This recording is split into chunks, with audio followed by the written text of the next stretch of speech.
So I walk in the locker room and Mark Freer, a forward on our team, is sitting on the training table getting his knee looked at.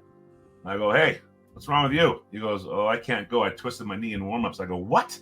So I realized now I got to play, right? And I'm not ready. So I go into the bathroom. I used to have this like 25, 30-minute mental preparation routine. I did it all the time. When I've got to do that in 5 minutes. So I did. I sat there. I went through did an abbreviated version of my mental prep routine. So I'm in my stall now, and Terry walks in. Hey, Graeme, you're playing tonight. I said, yeah, no kidding, Terry. Thanks a lot. So then I get out there for the first period. I get one shift the entire period, and I scored, right? So I come back to the bench, and his jaw's like this. He's like, I go, I told you, and I sat down. So then the second period, he gives me another shift. I score again. Third period, I didn't get anything.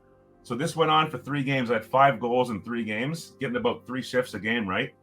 And so finally he calls me to his office after the 5th game. He says, I got to talk to you. Oh, sorry, the 3rd game. I talked to you. And he says, you're making me look like an idiot. I said, yeah, you look pretty stupid, man. I'm getting 3 shifts a game. I've got 5 goals in 3 games. How's that feel? And he looks at, I said, you know what, Terry, remember I told you I was going to get 20? He goes, yeah. I said, well, listen, you should keep playing me the way you are right now, because I think I'm going to change my mind. I think I'm going to get 30 instead. And he looks, I said, yeah, I'm telling you, you're not going to stop me. I told you this weeks ago. That was Graeme Townshend, former member of the New York Islanders, Ottawa Senators, and Boston Bruins, and you are listening to the Up My Hockey podcast with Jason Podolin. Just watch me now.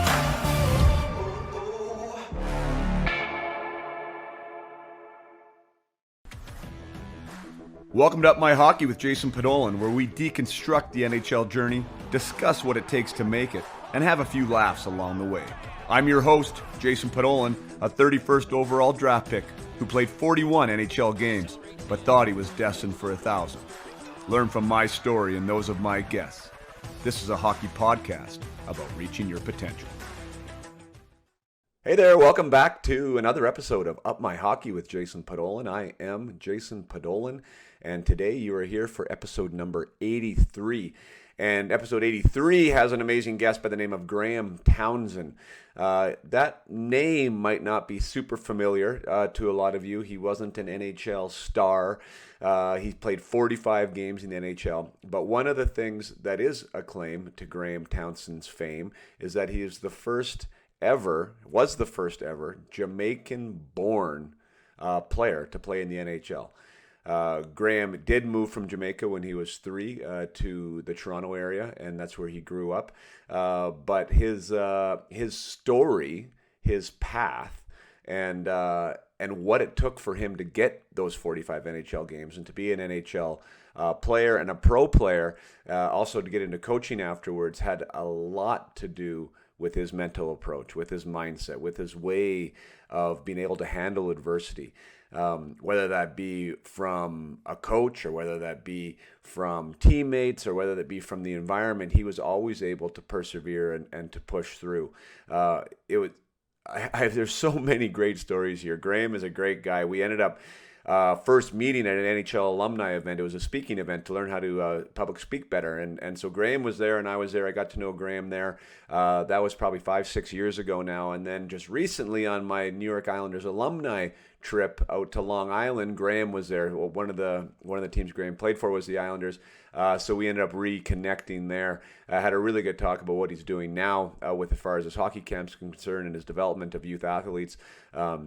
I shared with him what I'm doing, also helping youth athletes in the mindset way. We found that we had a lot of synergies, and I was like, you know what, Graeme, your story is amazing. What you do now is amazing. Let's get you on the pod. So he was kind enough to come. And he broke a record, by the way, for a pod, which we joke about during the conversation. I believe it was 25 minutes Graeme speaks relatively at the beginning of the podcast, straight, without me saying a word. So I think he took over Terry Ryan's previous record, and so Graeme is now in the Up My Hockey podcast Hall of Fame for longest time on mic, being uninterrupted. He has tons of great stories. You're going to hear a lot of good ones. I love his story about Boris, the one when he was an RPI at this tournament. You will not believe what happened there at the hotel room situation. We touch on a lot of things here. We touch on race. Graeme is a black hockey player, was a black hockey player, and so he grew up in that environment. He sees it now as a coach. We cover that topic. We cover the road to the NHL. We cover mindset. We cover a lot of things in this pod. We think we talked for about 90 minutes, and I really think you're going to enjoy Graeme and his stories. So, without further ado, I bring you Graeme Townshend, episode 83 of the Up My Hockey podcast.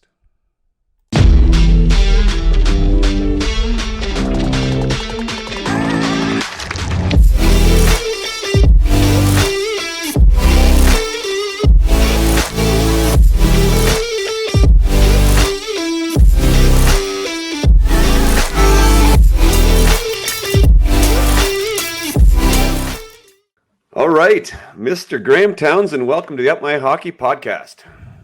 Thanks a lot, Jason. Thanks for having me.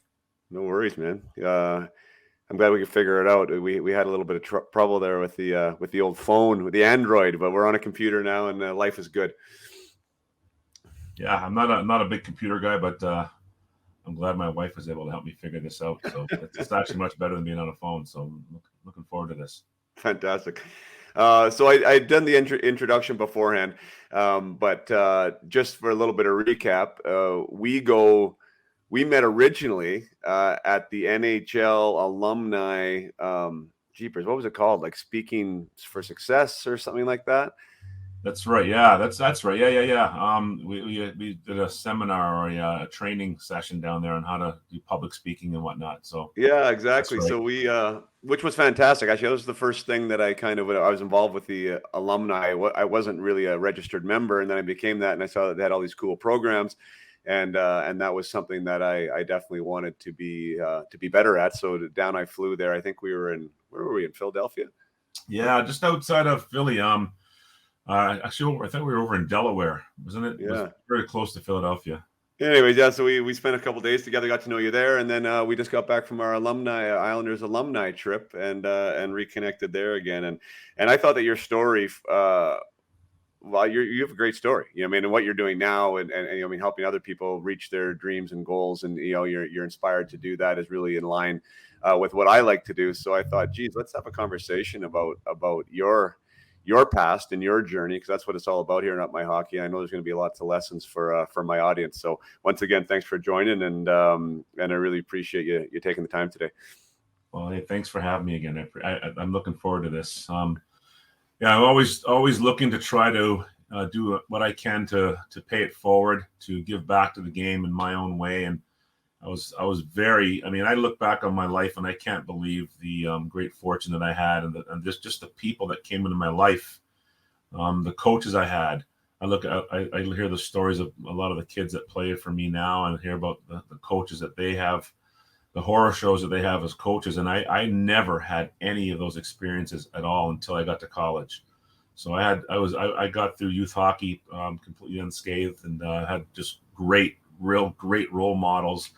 And they all took me under their wing and treated me like their own child, because I was pretty much, for all intents and purposes, fatherless. My dad left when I was 10 years old, and so it kind of left me to be the quote unquote man of the house. And that was tough, being a 10-year-old kid and having to shoulder that responsibility. I had two younger siblings, a younger brother who's 2 years younger than me, and my sister who's 7 years younger. So it was really difficult. But these gentlemen who came into my life. I think of Mr. Earl Perry from Toronto. He really did treat me like his own son, even though his son was on the team. Mr. Perry included me in a lot of family events and things of that nature, and just really made me feel comfortable and feel part of something bigger than myself. Right.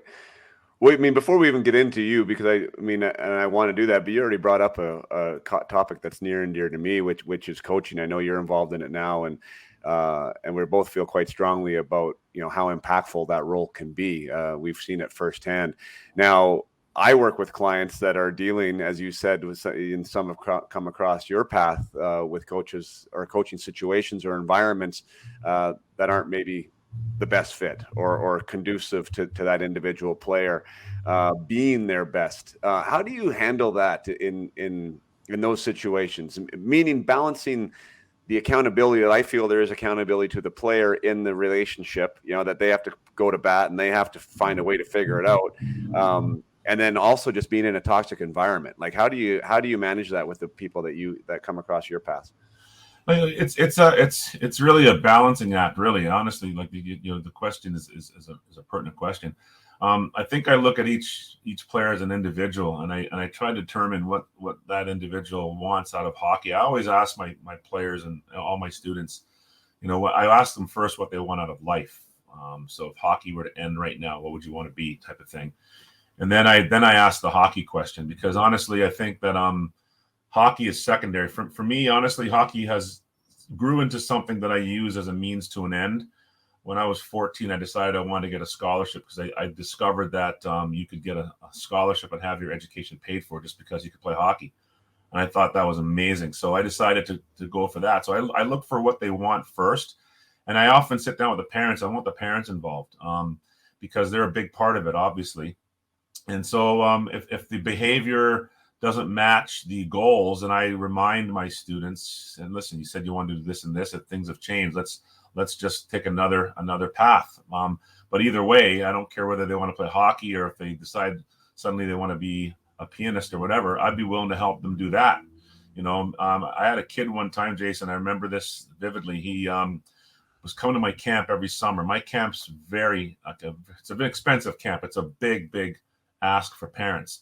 And I noticed he was one day after dinner, he was just sort of sitting alone looking sad. And then I went up and asked him what was going on. And then I asked him the big question, because his behavior at camp over the years didn't really match the level of the kids that was there. So I asked him if his parents were forcing him to come to my camp. And I said, listen, I got your back. If they're forcing you, I'll help you with this. I'll help you get out of this. And I just said, or maybe hockey's not your thing. Maybe you've got something else you have a passion for. And at the time, my sister was there. She's a filmmaker, and she was doing some video to put on my website for me. And I just threw it out there, said, well, maybe you want to be a filmmaker like my sister. And all of a sudden his eyes lit up like this. And I said, is that what you want to do? And he goes, yeah, I love filmmaking. I said, oh, no way. I said, okay, well, I've got about 5 snippets of video collected from over the years. And I've been looking for someone to edit these videos together with some really cool music so I can put it on my website. I said, if you do that for me, I'll give you $300. And 2 days later, he had the video produced with the awesome music. And it was amazing. And he quit hockey and got into filmmaking. So, I mean, that's a win. That's a huge win. And hockey was a means to an end, right? Through hockey, he came to our camp. He met me and some other people. And through some conversation, he was placed on the path that he wanted to be on. And now, he's doing really well. He's in film school, and everything's good. So we're really proud. Those are the stories that I'm most proud of. I'm actually more proud of that than I am of someone who made it to the NHL, because, this kid took a huge risk. It was a big deal for him to quit hockey and go against what his parents wanted. And then thankfully they did support him, and he's doing really well. So I'm very, very proud of that young gentleman. That's awesome. That's a great story.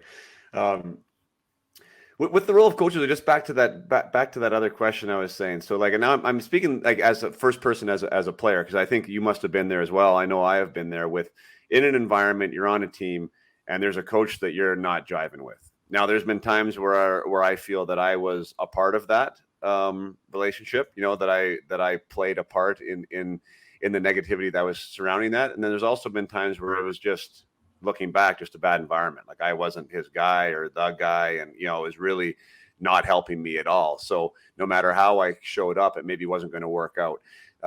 What do you have with those experiences? And then when people come to me, like that is one of the big issues for players, is how to navigate these environments. And do they quit and find somewhere else, or do they try and navigate within? So can you shed some light on that, just maybe from a personal level or from a coaching standpoint now when you have players come through your door? Absolutely. I can think of for me, it was a long maturation process. I can tell you first of all how it started, and then how it ended. Okay, how I survived it. So I had these great guys coming up through my youth hockey in Toronto, and then I get to junior hockey. I have a great junior coach guy that really believed in me. And actually, he was the first person, well, the second person, I should say, the second person who convinced me that I had the potential to be a professional, because he played in the NHL a little bit. And I remember when he told me that, it meant the world to me to have his name is Mike Dwyer. And it meant the world to me to have Mike Dwyer tell me that I had NHL potential. That's when I started to really believe it. I was 19 years old. Then I got to college, and I had a coach who was, to say the least, he was very difficult. I'll tell you what happened.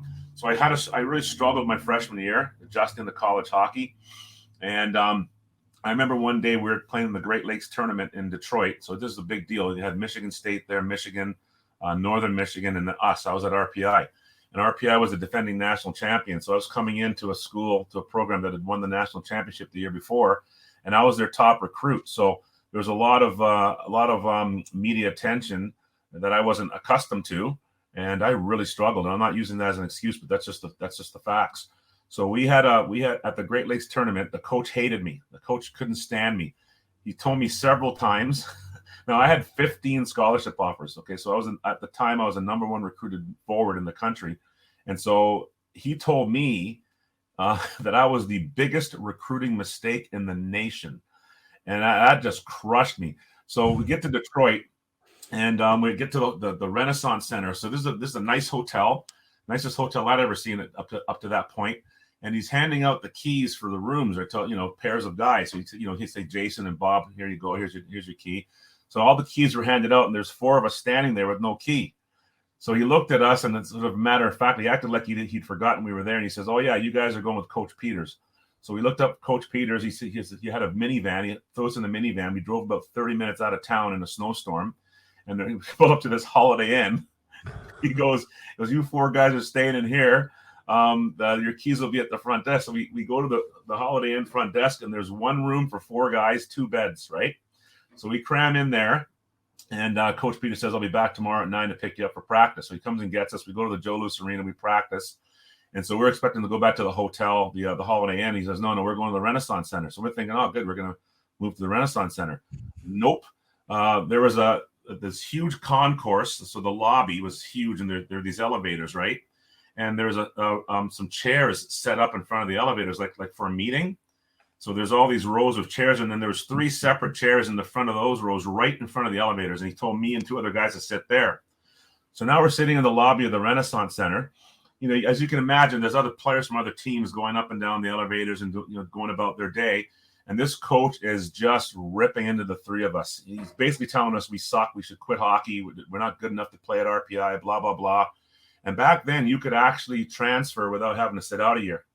And so one of the guys, actually, after the coach told us we should quit, he actually did quit. He went up to the Northern Michigan coach, because he was recruited by them 2 years previously. And he ended up going into the RPI, his room, grabbed his bags, and he went up to a Northern Michigan room in the hotel. And he couldn't play with them right away, but he left. Now, for whatever reason, I decided to suck it up and stay there.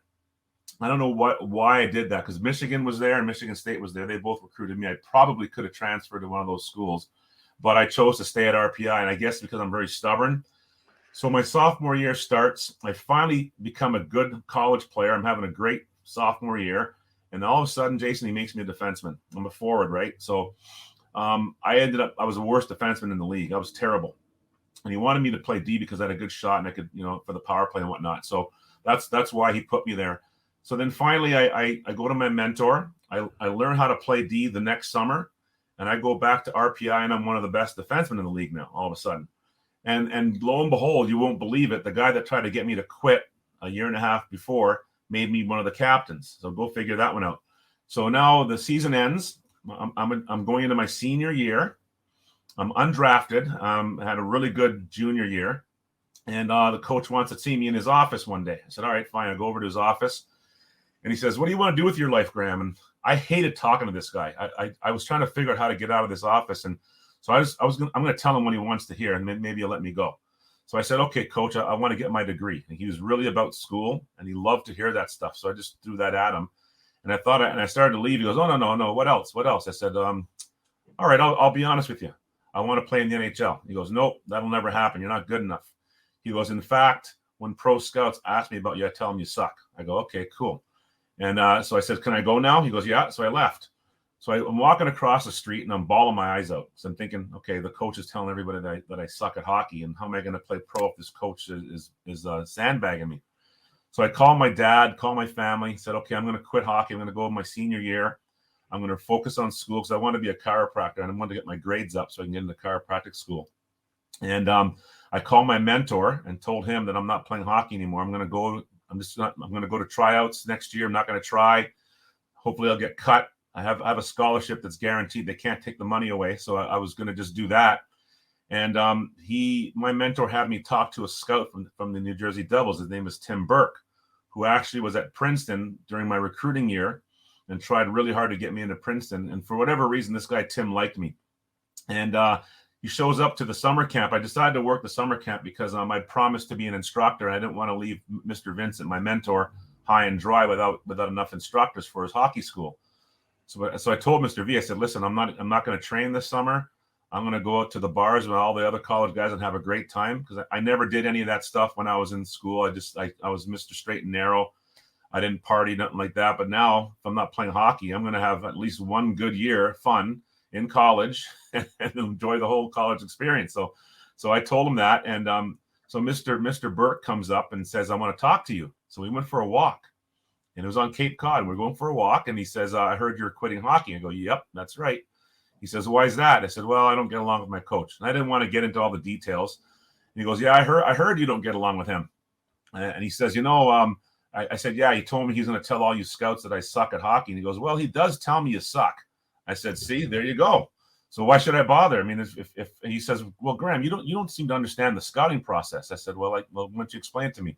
He says, we as scouts, we don't respect a coach's opinion on a player. I said, he goes, we have eyes. We can see who's good and who's not. I don't need your coach to tell me who can play hockey and who can't play hockey. I just want to know if you're a good person or not, if you're a good character guy, and your coach thinks you're a great character guy and he says nothing but good things about you. He just doesn't think you can play. But that's not going to affect your position next year. He says, I guarantee you someone's going to sign you. I'll never forget that. And he says, I guarantee. He goes, there's no way all 21 NHL teams will pass you up. I said, okay. He goes, go back to school, have a good year, stay out of trouble, because you have to play. If you don't play, then you're screwed. So I went back. I'm having a great senior year. And wouldn't you know it, we were playing Brown University. I scored the game-winning goal. And the way things worked at RPI, it didn't matter whether we won or lost the game, didn't make a difference. If we played well or if we played poorly, he would sit there in the locker room and he'd go man for man and just tell you what he thought about your performance. We'd sit there for a half an hour waiting for him to go through all 20 guys and tell him, you sucked. If a guy didn't play, you did a terrible job opening the gate tonight. One guy tripped and you suck at opening the gate. I swear to God, he'd say these things. And so I come in after being interviewed because I got a star of the game or whatever. And I come in and he's in his middle of his tirade. So this is my fourth year. I'm so used to this garbage. I just sat down in my stall, had all my gear on still, and I've got my hockey stick in my hand. And he's going around. I'm number 12. He starts with number 1 and works his way all the way around to the last guy. So he gets to me, number 12. And I remember thinking to myself, I just got the game-winning goal. So I can't wait to hear what this jackass is going to say to me. So he looks at me. And he hesitated because he usually fired off his comments really quick, right? And all of a sudden he stops and looks at me. And he says, Townsend, what I saw between you and Bruce Coles after you scored that goal made me sick to my stomach. Now, Bruce Coles is the other black kid on the team. He was my roommate. And by the way, the coach made him move in with me because Bruce was sort of a wayward guy. And I was responsible for straightening Bruce out and bringing him into the fold type of thing, being take him under my wing. So yeah. he told me to move Bruce into my place. So I did. So he says, he goes, I've been watching you two a lot lately, and you've been spending a lot of time together. Now, this guy told me, I want you eating breakfast with Bruce, lunch with Bruce, and dinner with Bruce. I want everywhere you go, I want him to go. He told me to do that. So, of course, dummy, we're going to be spending a lot of time together because he told me to do it. So I remember when he said that, I thought to myself, what an idiot. He told me to hang with this guy. And now he's complaining about it. I mean, I'm serious. This you can't make this stuff up. It's hilarious.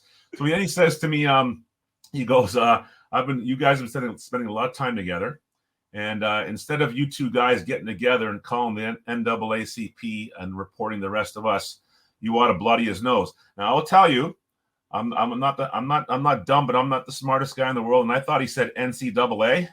I'm thinking to myself, what the heck's the NCAA got to do with me hanging out with Bruce Coles? And then I realized, oh no, he said the NAACP. Oh, I get it. He's trying to say the two black guys are forging a bond against the rest of the white kids. That's what he's trying to say. I was like, this guy is insane. So then he says to me, if you don't stop acting like an N, I will start treating you like one. Now that was a magic word for me. I'm a pretty nice guy until you call me that name, and or even insinuate or even use that word around me. It drives me crazy. So I remember, okay, Tim Burke's words: stay out of trouble. Well, normally when someone called me that back in those days, especially if I had a hockey stick in my hand, there would be a really serious incident. It would get extremely violent. And so I have my stick in my hand, and my first thought was to go after this guy. And then I heard Tim's words. Well, smacking your coach with a hockey stick, it probably constitutes getting into trouble. And just imagine if I did that, not one NHL team would have touched me. So I decided to hold my tongue and stay in my seat. And as soon as he said the words, you could see the reaction on his face. He realized, oh, I screwed this up. And he went to the next guy and finished his thing. So I went into his office after the game, after I got dressed, and I said, Coach, I need to speak with you. And he said, well, I'm talking to the media. I'll get to you later. I said, all right, fine. So I waited for about 2 hours in the lobby, and he tried to sneak out of his office. I saw him sneaking away, and I poked my head around a corner and saw the guy sneaking out the back door. And I said, Coach, you have time to talk now? And he looked at me all shocked. I guess he thought I would have left because it was 2 hours. And so we sat in his office, and I just said, listen, I don't know what you think you see between me and Bruce, but you're the one that told me to move in with him. So obviously I will be hanging with him. But since you don't want me to anymore, I'll stop doing it right away. And I said, now another thing, don't ever use that word around me ever again.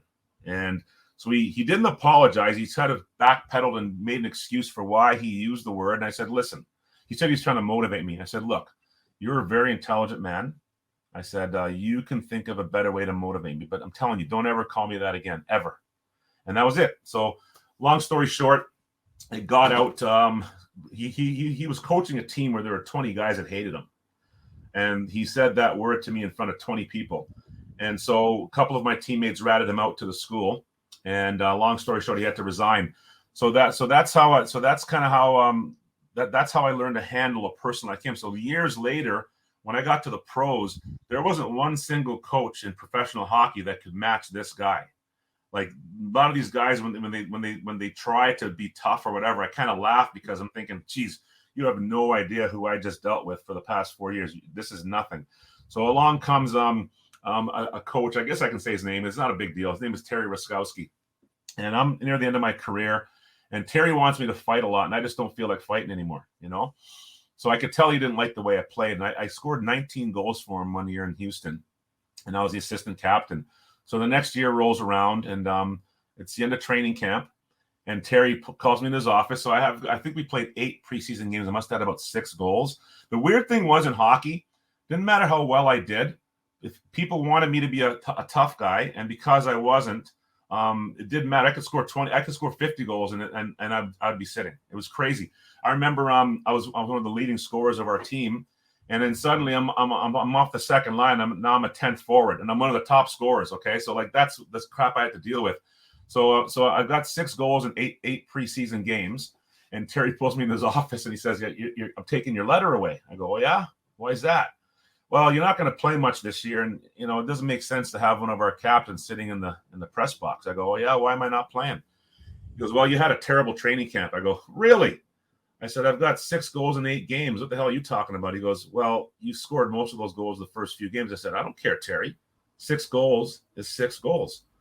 And he goes, "Well, you're not going to play." I said, "Okay, fine." I go, "Look," I said, "I don't really care what you think or what you say, Terry, but at the end of this season, no matter what you do, I'm going to have 20 goals." And he looks at me. I'm obviously I know what he's thinking, like, how are you going to score if you're sitting in the stands? But this guy doesn't realize who he's dealing with. Okay. Like I have a lot of confidence. I'm serious. I really do. And I didn't know exactly how I was going to do it, but I'm getting 20 goals, and this guy's not stopping me. And I really believed it. Swear to God. So 3 weeks went by, I didn't play a single game. And now I'm getting really mad. Like, I'm getting angry. And I had this thing about coaches. If you didn't have the courage to look me in the face and tell me I wasn't playing, because, some coaches will send the stick boy to go tell you you're not playing, Well, I don't let them do that. Like, I'll go to his office, and if the stick boy comes to me, I'll go, no. I'll go to his office, and I'll look him right in the face. Hey, am I playing or not? And I've done that many times. And you can just see him squirm. Well, okay, yeah, I guess you're not playing. So Terry didn't want to tell me I wasn't playing on this. We were going to Milwaukee for this road trip. So I said, you know what? We have to take a bus from the practice rink to the airport in Houston and then hop on the plane and whatnot. So I decided to hop on the bus, had all my stuff with me. And I figured he's going to get on the bus. He's going to see me, and then he'll grow a pair and say, okay, you're not playing. I'd get off because I didn't want to go to Milwaukee if I'm not playing. I didn't want to go on the road trip. I had a pool in my backyard, and it's Houston, Texas. I'd rather be in the pool with a beer, maybe listen to the game on the radio or something. But anyway, I get on the bus, and he looks at me, and you can see that he goes blank. He realizes, oh, shoot, I forgot to tell him. And he didn't tell me. So I'm sitting there going, like, I waved to him, too, like this. And he didn't do anything. So I'm thinking, is this jerk going to make me drive 45 minutes to the airport, then take a taxi back home? Because if that happens, I'm not going to be happy. So I get up to the airport, and he still hasn't said a word to me. The trainer's handing out the per diem envelopes, which are already pre-sorted. So obviously mine's not going to be there because I wasn't supposed to be on the road trip. And I said, Jerry, my money won't be there. You need to take that team's credit card over there and see that ATM. Go get me $100. Let's go. Chop, chop. So he gives me $100. And now he's handing out the boarding passes because we flew commercial, right? And I said, Jerry, go get me a ticket, man. So he goes, that's the trainer. He goes and gets me a ticket. So we get to Milwaukee finally. The power's out in the city. There's a big windstorm. There's no power, so we can't even have a pregame meal because the hotel's everything's out. So I'm not playing anyway, so I don't care about my pregame meal. I grabbed a turkey sandwich or something. So now we got to walk up the stairs to get to our rooms because the elevators aren't working because of the power. So imagine it's a pitch black staircase, and there's 20 guys walking up the staircase. I think Terry was somewhere on the staircase too. And I'm just cursing and I'm just losing my mind. I can't believe I'm here. I got to come to I'm just the worst attitude you've ever seen in your life. Finally get into the room. I'm rooming with the captain, Curtis Hunt. And I'm just griping the whole time. I can't believe this a-hole's making me come. So finally Hunt goes, listen, Towner, will you quit your bitching, please? He goes, just get dressed for warm up and just get ready to play just in case. So I said, yeah, okay, time to be professional now. Okay, you're right. So I decided to calm down, and I get to the rink. I'm warming up. Back in those days, it was a 20-minute warm-up. I used to take the entire 20 minutes to get prepared, but since I'm not playing, I decided to bugger off at the 10-minute mark, and I'm still bitter. So I walk in the locker room, and Mark Freer, a forward on our team, is sitting on the training table getting his knee looked at. And I go, hey, what's wrong with you? He goes, oh, I can't go. I twisted my knee in warm-ups. I go, what? So I realized now I got to play right, and I'm not ready.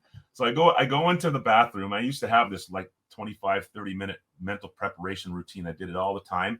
Well, I've got to do that in 5 minutes. So I did. I sat there. I went to did an abbreviated version of my mental prep routine. So I'm in my stall now, and Terry walks in. Hey, Graeme, you're playing tonight. I said, yeah, no kidding, Terry. Thanks a lot. So then I get out there for the first period. I get one shift the entire period, and I scored, right? So I come back to the bench, and his jaw's like this. He's like, I go, I told you, and I sat down. So then the second period, he gives me another shift. I score again. Third period, I didn't get anything. So this went on for 3 games. I had 5 goals in 3 games, getting about 3 shifts a game, right? And so finally he calls me to his office after the 5th game. He says, I got to talk to you. Oh, sorry, the 3rd game. I talked to you. And he says, you're making me look like an idiot. I said, yeah, you look pretty stupid, man. I'm getting 3 shifts a game, and I've got 5 goals in 3 games. How's that feel? And he looks at. I said, you know what, Terry? Remember I told you I was going to get 20? He goes, yeah.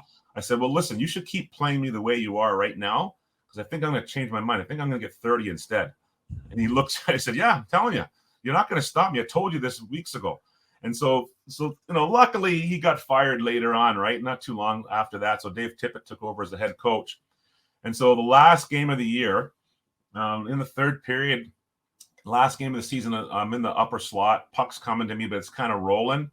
So I get some wood on it, not much, but the thing you could actually sit there. It was going towards the net so slow. It was one of those little flippers, Cooper Black, and I'm watching the puck going to the top corner, and I'm laughing because I could have had a coffee, a beer, and a sandwich. It took so long to get to the net. And I said to myself, "Holy smokes, man! I'm going to get my 21st goal, Terry." And I remember when it went in, I gave the sky the middle finger, 21, just for you, big guy. And so it made me laugh because I told this guy I was going to score 20, and he didn't believe me. But that's how I handle guys like that. You have to go in there with a ton of confidence. You can't let them shake you. And I guess the confidence comes from me. Like I knew I was going to get 20 goals. Like you could not convince me it wasn't going to happen. Even if I only had 3 or 4 shifts a game, and then I'll score every game. I swear to God, I don't know why I think that way. I just do. And it seems to work. My first coaching job, I can't believe this worked. I had no experience coaching. Like I really can't believe this worked. I gotta be honest. I'm amazed that this one worked because when you're playing hockey, like I believe that when I'm playing hockey, and if I want to score a goal, I don't believe you can stop me if I really want to do it, because it's all up to me, right? It's what I do, and I can directly affect whether I score or not just through my effort. But coaching's different. There's 20 people involved in this thing. And I can't control their actions. You know what I mean? So like one or two guys don't feel like playing, we're not going to win. So I went into the interview and I was really well prepared. Dave Tippett actually gave me a lot of great advice on how to prepare for an interview. So I had a great presentation set up. But I think I have ADHD or something. I really do. I think I got some issues because I get bored really fast. So I'm sitting there with the 2 owners and the general manager. I'm going through my presentation, and about halfway through, and I got bored, and I stopped. I turned off the projector, and I sat down. And I said, "Hey," I go, I cannot believe I did this. So Dave told me to get as much information on the team as possible prior to going. He says, when you ask questions, you have to know what the answers are going to be. All right. So I knew a couple things about this team that were really important. Number one, the owners had owned the team for 4 years. They'd made the playoffs every year. Number two, they'd never won a playoff round. And because of that, the owners were extremely angry. And that's why they fired the previous coach. So I knew all this. So I sat down, turned off the projector. I said, "All right, guys, listen, you've interviewed 50 guys. You've seen all this garbage, okay? Salary structure, community, blah, blah, blah. You've seen this 100 times. So listen, let's just forget about it. I understand you guys have owned the team for 4 years." They go, "Yeah, that's right. This is down in Macon, Georgia, by the way." And I said, "Okay, and you've made the playoffs every year, correct?" "Yes." I said, "Okay. And you've never won a playoff round, eh?" "No, we haven't." I said, "Man, that must really get you guys upset. You must be pissed about that." And they go, "Yeah, absolutely. Yeah, we are actually." I said, "All right, listen, if you hire me, I guarantee you that we will win at least one playoff round." And they looked at each other and like they looked like they were angry. And they said, "Okay, they ended the meeting right there." And so I left. So I'm walking back to the hotel going, "Oh man, you sure put your foot in your mouth this time, you idiot. You screwed this up." So I get to the hotel. It's about a 20-minute walk, and the little light on the phone is on. So I got the message, and it was the general manager asking me to come back to the rink. So I went back to the rink, and I sat down in the office again. They said, "Okay, we'd like to offer you the head coaching position here." I said, "Okay, great, thanks." I shook their hands, and they said, "Do you know why we offer you the job?" And I said, "Nope, not a clue," because I didn't. They said, "Well, you're the only one that had the guts to predict or to guarantee a playoff victory, and we expect you to deliver." I said, "Okay, great." Got up and I left. So I went back to the hotel. I called my wife. First person I called, I said, "Honey, I've got some good news and bad news." She goes, "Oh, well." She goes, "Well, what's the good news?" I said, "Well, I got the job." And she said, "Oh," she's crying. She's so, "I'm so proud of you. Oh, this is great. Oh, great in your first job, blah, blah, blah." And she goes, "Well, what's the bad news then?" I said, "Well, I told these guys I was going to win the first round. I have no idea how to do that." Which was true. I didn't know what I was doing. So I get in there, I have an up and down season, and I made a couple of good trades at the end of the year that really turned the team around. And so we make playoffs, but we're going to play the best team in the league. And they were the best team. They were like the Florida Panthers of the league. That they led by that much, just ridiculous. We played them 12 times that year.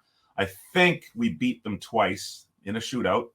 So we couldn't beat them in a 60-minute game. All right. So So what I did was I just I decided to go to work, and I got prepared for that. We got to the point where, I guess before analytics, I did my own analytics, but I did it with VHS, and we knew, me and my coaching staff knew every single player's tendencies on that team, and literally we could, wherever they were on the ice, we knew what they were going to do when in that area. So we prepared our team really well, and we smoked them, beat them 3-1. It wasn't even close. The closest game was a 1-0 loss in quadruple overtime, where we hit 2 crossbars, a goal post. We were all over them. They got a lucky shot from center ice that somehow found its way between my goalie's pads for the winner. And then other than that, they didn't even belong on the ice with us. And so we ended up winning the first round. And I was like, oh my God, I can't believe we just did that. Now, what I should have done, and what I tell my students is this, okay? I often said I wanted to play in the NHL, all right? And I think I made a mistake. I think your goals should be clearly defined and precise.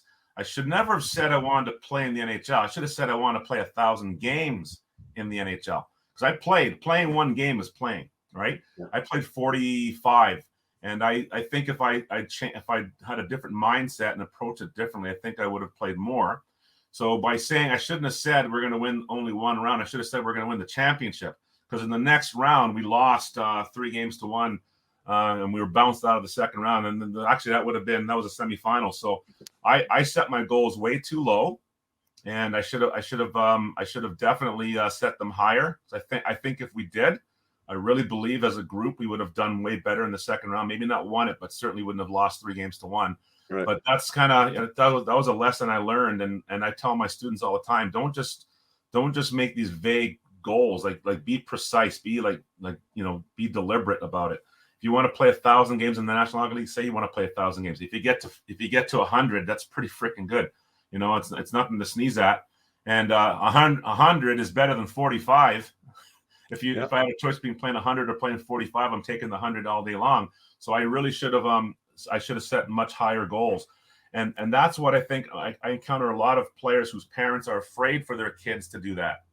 I should have done that. If I could go back again and relive my life, I would have done that. I would have set a higher goal. I would have made an outrageous statement, and I would have said, 1,000 games in the show. Boom. Just say it. Whether you do it or not, who cares, right? And as long as wherever you land is where you're supposed to land. But I think that if you can set those goals higher, I think somehow the universe rewards you for that.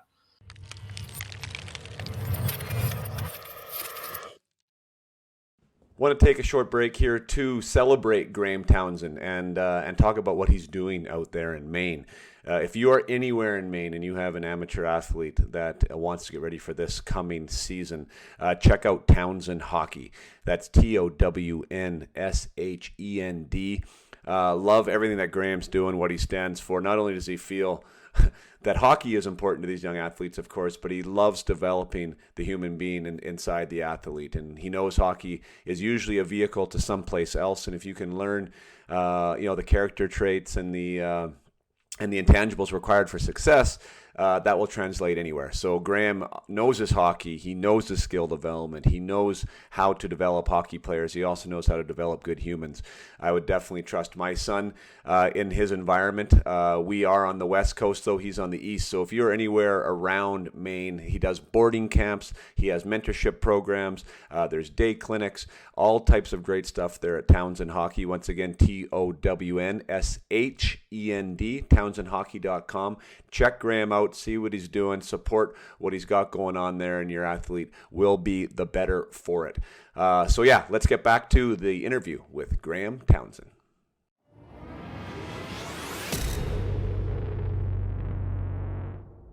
And so that's kind of how I guess that's where it all comes from for me, is believing in myself, believing that if I'm willing to work at something, that the universe or God will reward me for it. And that's kind of how I base everything I do now. Is I set really lofty goals, outrageous, stupid goals, and I'm not afraid to just come close. I'm not afraid. I don't view it as a failure. I got to tell you something, Jason.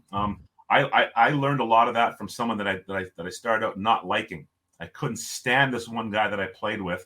I won't say his name, but I could not stand him. You'd be walking down the hallway of the rink, you'd say hi to him, he'd walk right past you. Like I wanted to knock this guy out every time he did that to me, So one day we had, I don't know if you remember Saul Miller, the sports performance coach. He was one of the first. He wrote the book Hockey Tough. Oh, okay. And every team used them back in those days in the mid '90s. So he had a meeting with us, with our team, and this is in the NHL. So he says to us all, the whole group, so how many of you guys have ever failed at anything in your life? So everyone raised their hand except for this one guy. And he even puzzled Saul Miller. I remember looking at him. I've got my arm in the air and look at this guy, and I said to myself, look at this arrogant guy. He's never failed at anything. Like, who does he think he is? And so Saul was puzzled. And Saul said, hey, let's just say his name was Bob. Hey, Bob, I noticed you didn't raise your hand. He goes, that's right. And he says, so you've never failed at anything in your life? He goes, nope. Can you explain? Well, yeah, sure. He goes, listen, I've set goals. I've hit roadblocks. But I don't view them as failure. He says, I view everything as a learning experience, and I just learn what I can from the experience, and then I move on. So I don't fail. And I'm like, wow, this is my favorite guy in the world right now. What a way to look at life, eh? Like, it's not failure, it's learning experiences. You set a goal, you don't achieve it. Okay, what did I do wrong? All right, fix it. And then you nail it the next time. I'm like, oh my God. So I instantly adopted that philosophy, and I stopped admitting to failure. No longer, I didn't like to use the word anymore, and I don't like my students to use the word. We go through a series of learning experiences, and we learn what we can from the mistakes we've made and the setbacks, and we get better, and then we nail it the next time. Because, you think of failure, it's such a negative thing, right? And this guy never viewed it that way. And I swear, after that day, and that's when that was before the whole thing with Terry Ruskowski. So by the time I got to Terry, I had this in my quiver, right? Another arrow there. And I was ready to go, man. Like, no, I'm not going to fail. I'm going to get 20 goals, dude. And That's because I met that guy. And I'll never forget that. And that changed my life. And I've maintained that philosophy ever since. That was like 1994, I think it was. And haven't looked back since.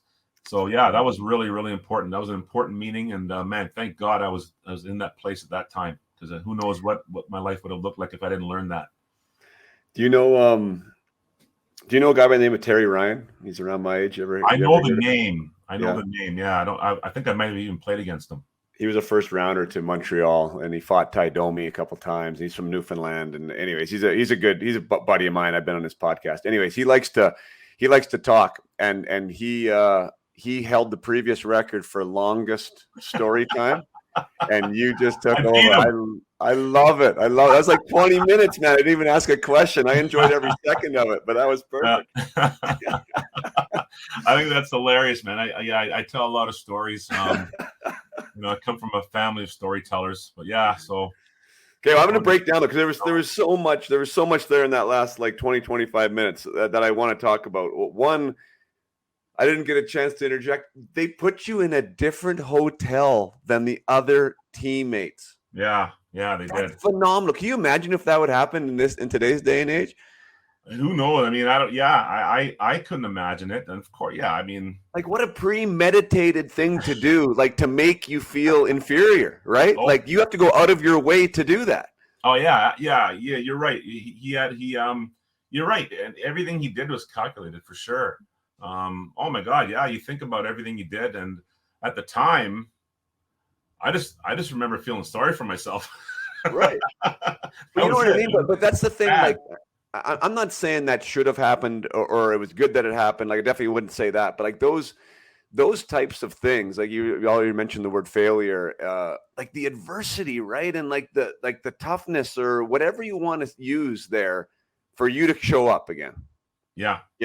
For you not to leave, for you to say, no, this is too important for me, or whatever it was that you went through, like that really galvanizes you and who you are and what you want to do. Right. And I think today's generation just, they don't see adversity that way, or they don't want to see it that way, and they want to leave, which kind of like was the original question that I asked you, is like, what do you do in these situations where adversity strikes now? Like players want to run.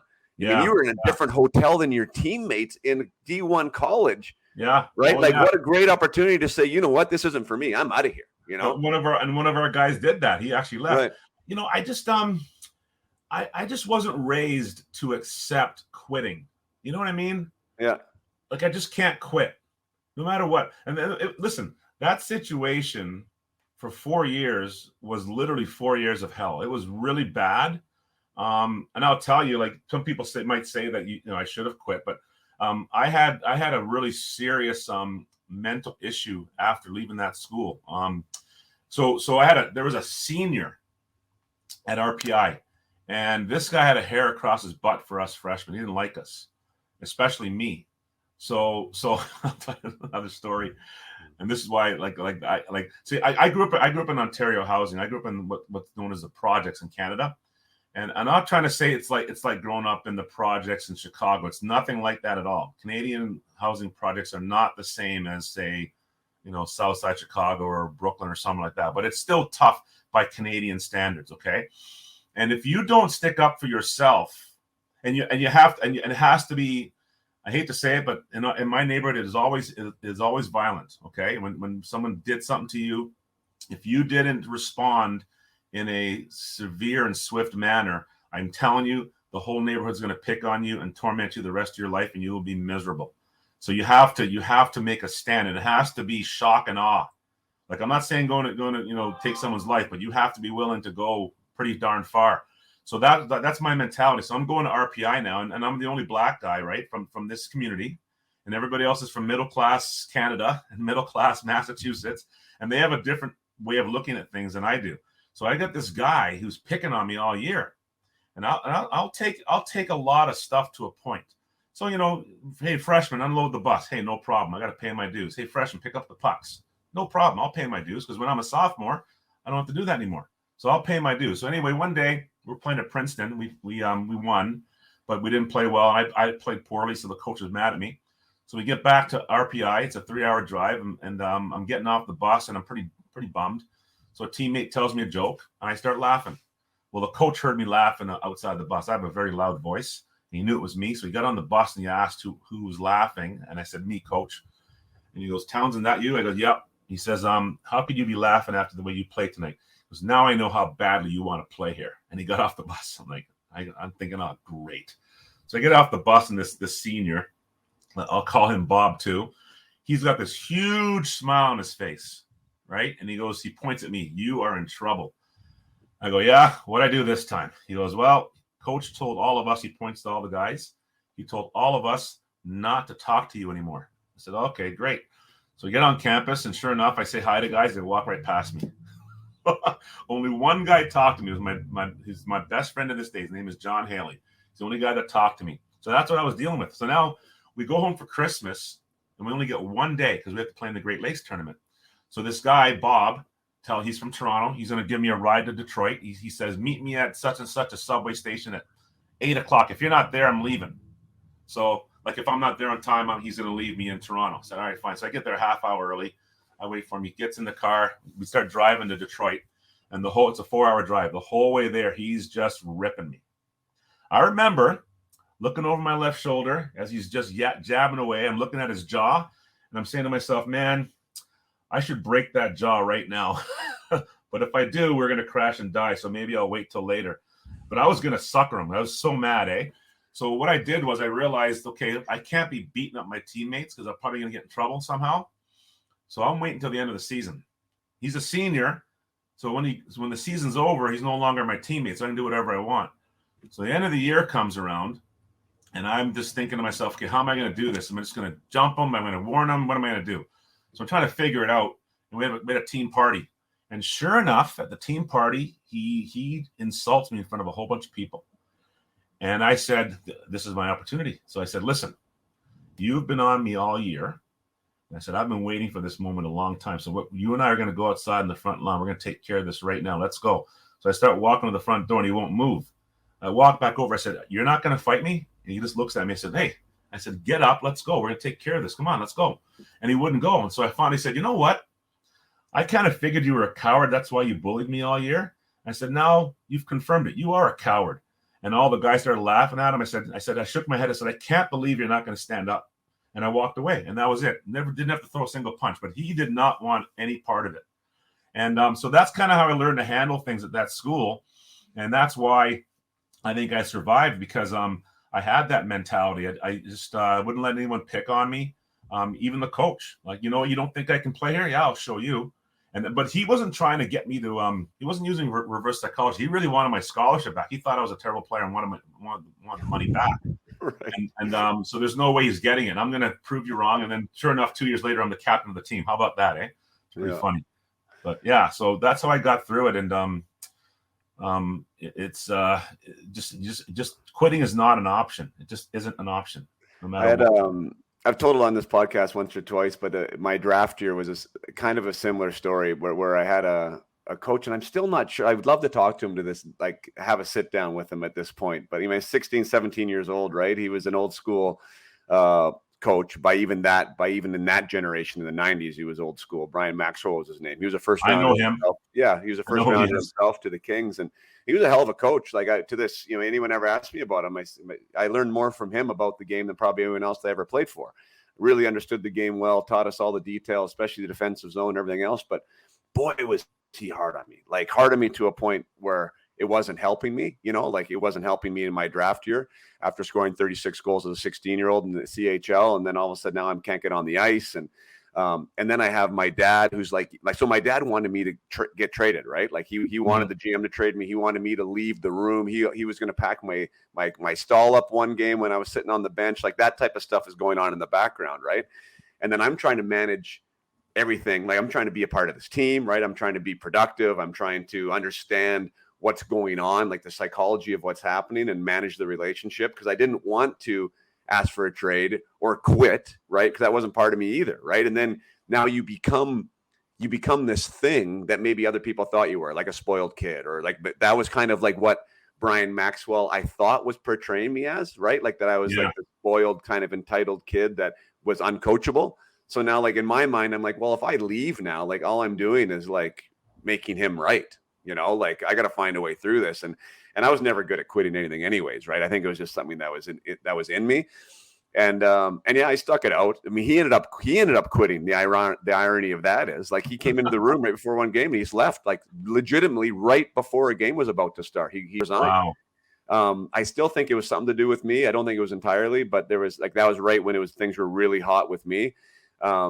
So anyways, and then the draft year finished, and I did slide a ton. I was supposed to be top 10. I ended up going 31st overall. I mean, but I'm still like that moment in time. And I'm sure you relate a ton of stories now where you've had to have that galvanizing inner moment. Like for me, I'm really proud of how I handled that year. It didn't help me maybe professionally, let's say, right? It didn't help me from a draft standpoint. And maybe if I did get traded and got first line minutes somewhere else, it probably would have helped me from a draft standpoint. But just standing in that fire, like standing inside that fire and not going away and not getting pushed around and doing it on my terms.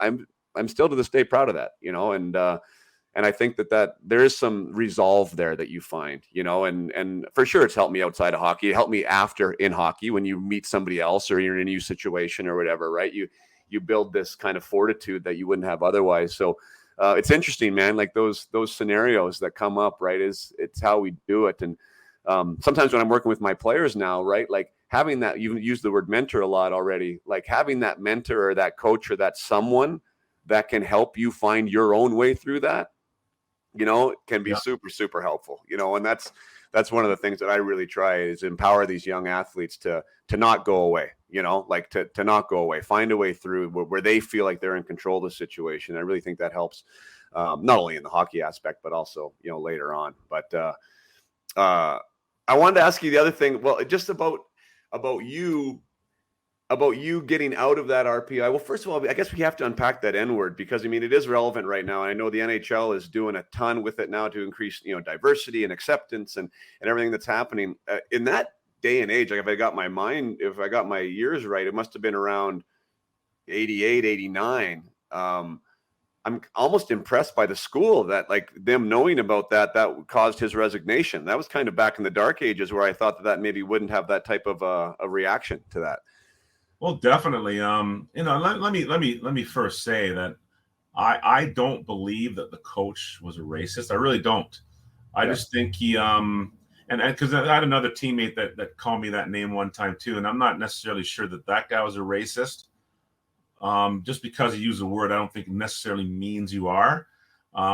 He could have called me if he was a racist. Naming a black person as your captain is one of the dumbest things you can do. That's the most anti-racist thing I think you could do. That's just my opinion. So I just think he made a really stupid mistake. And regardless of whether it's a mistake or not, it still angered me. And I felt that I took care of it to my satisfaction. I put him on notice because I didn't tell him what was going to happen if he used it against me, if he used the word again, but it wasn't going to be me going to the school. It was going to be me going after him. Like I would have definitely gone after him physically if he called me that again. And I was just telling him, you're going to be in serious trouble if you ever use that word around me again. That's what I meant by it. There's no way I was going to go and tell on him, because I grew up in an environment where you took care of yourself. You didn't, I didn't seek anybody else's assistance in helping me with anything. And as a kid, I did it myself. If I had a problem with somebody, then I didn't go tell my mom about it. I just went and took care of it myself. That's just how we learned to do things in our neighborhood. Again, going and telling on somebody was the worst thing you could do in my neighborhood. We called those people rats, and you didn't want to be a rat in my neighborhood because, again, like I said, socially you'd be done forever, and there's no coming back from this. So the school did the right thing. He did need to leave for sure, and the school did show some support, and I respect that. But the community itself, man, that hasn't changed. The community itself blames me for him leaving. Like there are still people there to this day that blame me for that. And I'm first of all, I'm not the one that told on him. In fact, when I was doing an independent study with a professor at the school, and in fact, she just recently found me on Facebook about 4 months ago and apologized to me for this because what she did was wrong. So I was doing an independent study, and one of my teammates was doing the same thing, doing this independent study with her, and he told her about this. So the way this works is I'd write a paper, I'd take it to her, she'd grade it, I'd make corrections, and then I'd just get an A. Right? That's independent studies are very easy in college. So anyway, I'm getting my papers graded, and then all of a sudden she stops in the middle of reading them, and she said, "I got to ask you a question." I said, "Okay, go ahead." And she asked me the question, and she went and she recited word for word what he said to me as though she was sitting right beside me. I was blown away because she got it perfectly accurate. And I just looked at her. I said, "Hey, who told you that?" She says, "Well, is it true?" I said, I want to know who told you. And she says, "One of your teammates." I said, "Well, let me tell you something. What happens in the locker room stays in the locker room. I took care of it already. I don't need anybody's assistance. We're good." She says, "Well, you should report this." I said, "Nope, not going to happen. It's over." It was like 2 weeks before. It was 2 weeks before this meeting with her. I said, "It's over. We're done." And she says, "No, you should at least report it and have it put onto his employee file. It's something that never gets revealed until he's looking for another job or something like that." I said, "No, I'm not doing that." I said, "Look, I just want to get my degree, sign an NHL deal, and get the hell out of this place." I said, "You guys will never see me again. Okay, I just want to go. Just leave me alone." And she couldn't let it sit, so she went and told on him. And that's when it got out, and that's when everything went crazy and ruined our whole season. Our season went right down the tubes after that. And so she actually, and then of course I'm thrown in the fire because now everyone knows about it. So the media gets a hold of it, and suddenly I'm on TV. I'm being interviewed all over the place, and I'm trying to duck out of town and make sure. I went to Florida with my mentor. Some newspaper reporter found me down there in the hotel we were staying in. It was a nightmare, and so she shouldn't have done that. She should have respected my wishes and kept me out of all that, because it wasn't the right time, and I didn't want it. And so, but 4 months ago, she actually apologized, and I said, "You know what?" I said, "Thank you, appreciate that. It's better late than never." So she did the right thing. She finally made up. She made up for it, What in doing the brief bit of investigation I did about you, you were the first player from Jamaica to ever play in the NHL. Yeah. Player. And I used to joke about that all the time. I wasn't good enough to play for Team Canada, so I figured, maybe I start Team Jamaica, and I'd be on the power play, kill the penalties, I'd be the stick boy and the coach and everything else. So yeah, I always joked about it. And then sure enough, someone started a Jamaican hockey program that I was involved with for a brief moment. But first Jamaican-born player. I was born in Jamaica and moved to Toronto when I was 3. When you were 3, My brother was a year old, Yeah. And so technically, I am the first Jamaican. Well, I am the first Jamaican-born NHL player. So yeah. Gotcha. Yeah, that's pretty cool. Like what an amazing little accolade to have there. But how was that? You mean that experience being a Jamaican Canadian in Canada playing hockey at a time where I don't even know what was the atmosphere like then? Like I know we've talked offline a little bit. You said that you never really encountered anything, but can you walk us through sort of what that was like? It was great. I loved where I lived. I grew up in the Pape and Danforth area. We first moved to Pape and Danforth. Anyone that knows anything about Toronto, it's a highly ethnic community. There are a lot of people from everywhere. You name it, man. We had people from Greece, we had Italians, we had Portuguese, we had Asian people, we had everybody. It was awesome. It was literally a melting pot of 50 different cultures. And I had friends like you would never know. Like kids don't learn racism not from this. They learn it from parents and from adults and whatnot. But we didn't know we were different. We're just a bunch of kids playing hockey together, and we loved it. So no one ever. I can't remember anyone ever crossing a line, because in my group of friends there's white kids, black kids. We had another kid who was Portuguese. We had another Asian kid. So we all just kind of like just hung out together, and there was never a problem. It wasn't until I actually didn't encounter anything really all that terrible until I got to college. And I got to tell you, I'll tell you, I'm going to get a lot of hell for this, but the negativity I got, other than my coach and that one teammate, came from the other minority students. I don't think they liked the fact that I played hockey. I'm just speculating, because I got the cold shoulder from everybody. And it wasn't until this thing happened with my coach. So Bruce Coles and I are sitting in the cafeteria by ourselves, because my teammates, in their defense, they were afraid to show any support, because they didn't know if the coach came back and you showed some support to me and Bruce, I'm telling you, this guy's he's gonna crucify you. You're not gonna play. And so my teammates were afraid to hang out with us. I had no problem. I totally understood why they did it, because I probably would have done the same thing. So Bruce and I are sitting in the cafeteria in the corner, because we didn't want to be seen, and we're sipping soup, and the guy that was running the minority student council walked up to us. And this guy for 4 years had never said a word to me. I'd seen him at frat parties and everything, said hi, just blew me off. Like, honestly, just really disrespectful.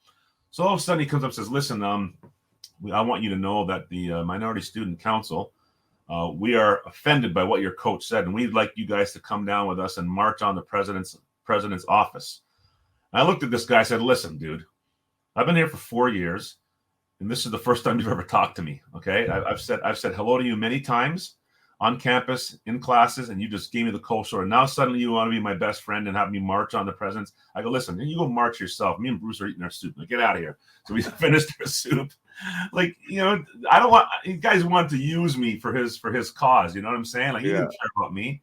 So that was the first time I ever really felt black, I guess. And I know those students didn't like me playing hockey. I'm pretty darn sure of it, because it's considered a white man's game, I suppose. But that was it. And then, of course, really not much in the pros. I got called the N-word a couple times, but again, I don't think it was motivated necessarily by racism. I think guys were trying to piss me off, and that's one good way to do it for sure.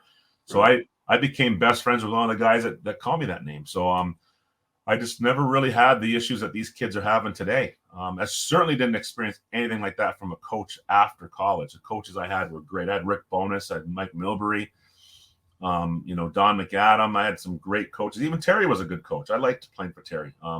Dave Tippett was probably the best coach I ever had.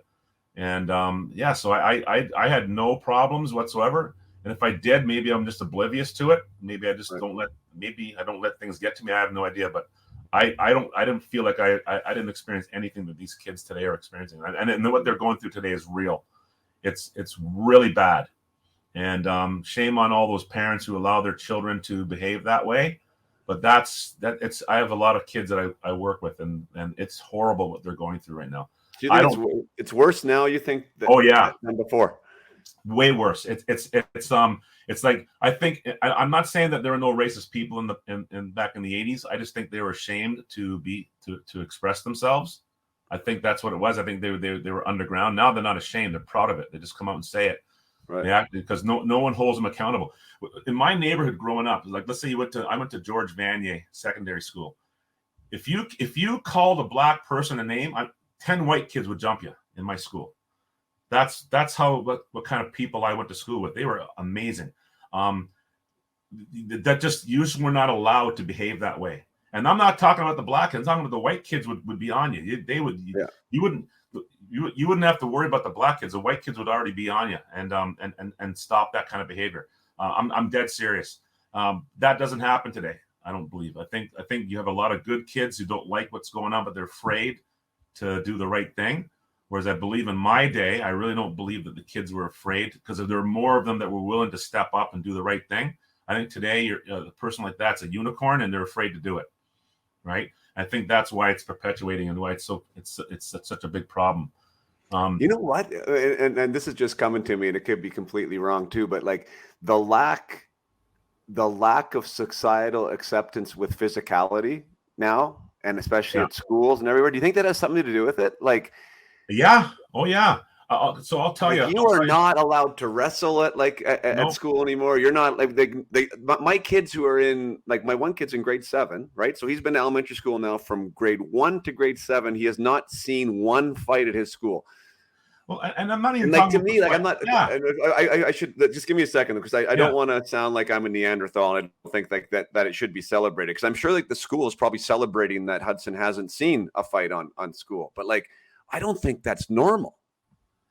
You know what I mean? I don't think it's natural. Like I think that there's times where it does call for it in some way, shape, or form, or at least the threat of it, and which maybe now inspires these kids to use words more, because there's nothing that's going to go wrong as far as like physical harm. I think you're right, Jason. I think the problem is so let's go back to the 80s and 70s, right? So when I was growing up, you could get into a fight and someone would scuff you up. All right. You wouldn't go home and grab a gun. You'd go home, you'd lick your wounds, and then maybe a week or two later you try again. But the problem is, the reason why they have to be so strict is because some kid will go home and grab a gun and kill that kid. Like, they will do it. That's the problem. Today they're crazy. Right. Okay.